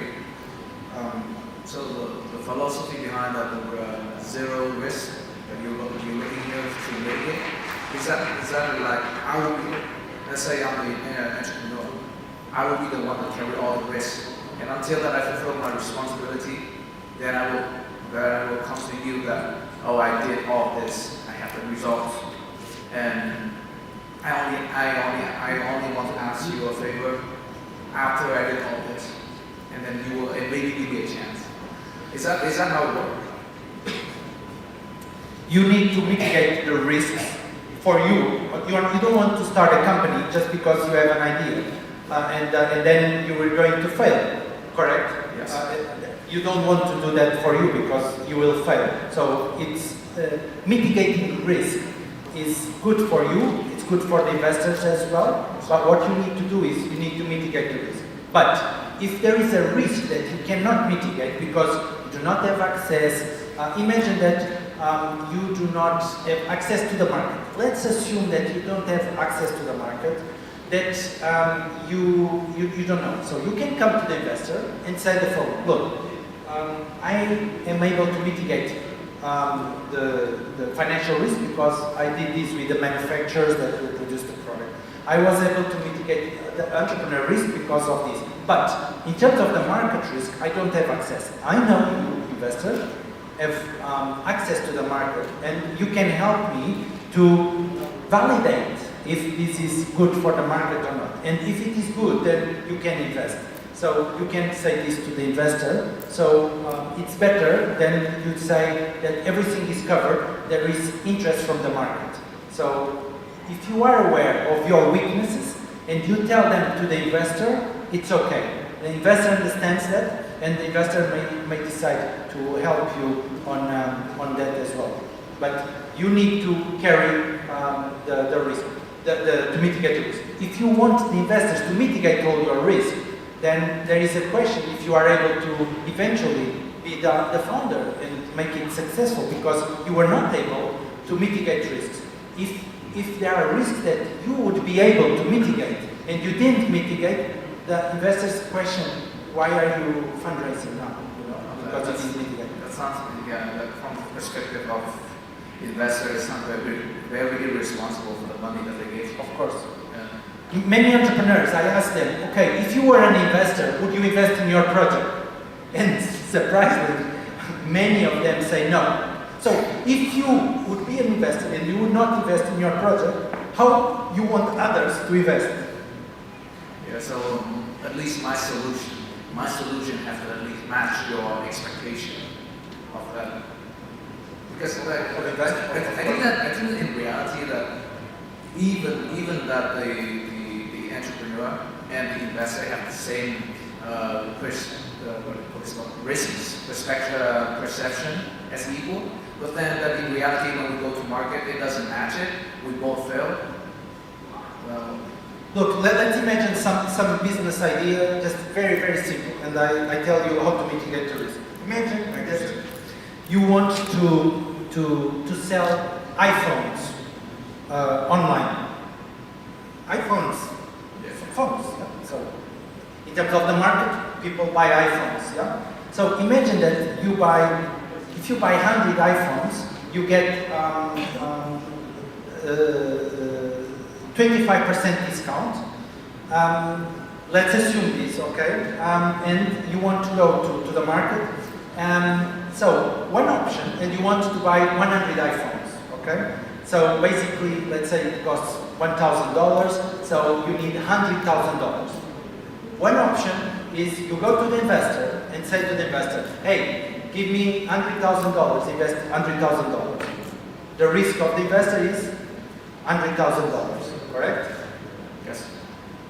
Another option is you go to the investor and say the following, look, I want you to invest $100,000, but I know the risk.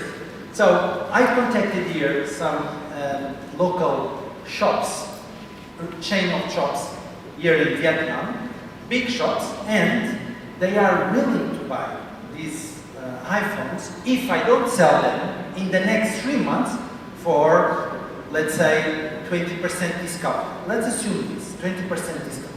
So the iPhones will belong to you, investor. So you buy the iPhones, they belong to you. Every time I sell online, I transfer the money to your account and you release one iPhone from the warehouse. So if my company fails, what is your risk is 20%, because after 3 months, if I don't sell one single iPhone, you sell to these chains that they have a guaranteed promise of buying for 80% of the money. So your risk is reduced to $20,000. So if you ask $100,000 to an investor, he may say it's too risky. But if the risk is only $20,000, then he may decide yes. And then you say, okay, but $20,000, I can do this on my family. Why do I need an investor? Why do I need an investor? Yes, then you do it by yourself. You understand? So how to mitigate the risk? Worst case scenario, I work out. Yeah. No problem. Thank you, sir. Then, should we wrap up? Yep. Thank you very much. Chương trình của chúng ta có lẽ là đến đây là kết thúc. Tôi cảm ơn các bạn đã dành thời gian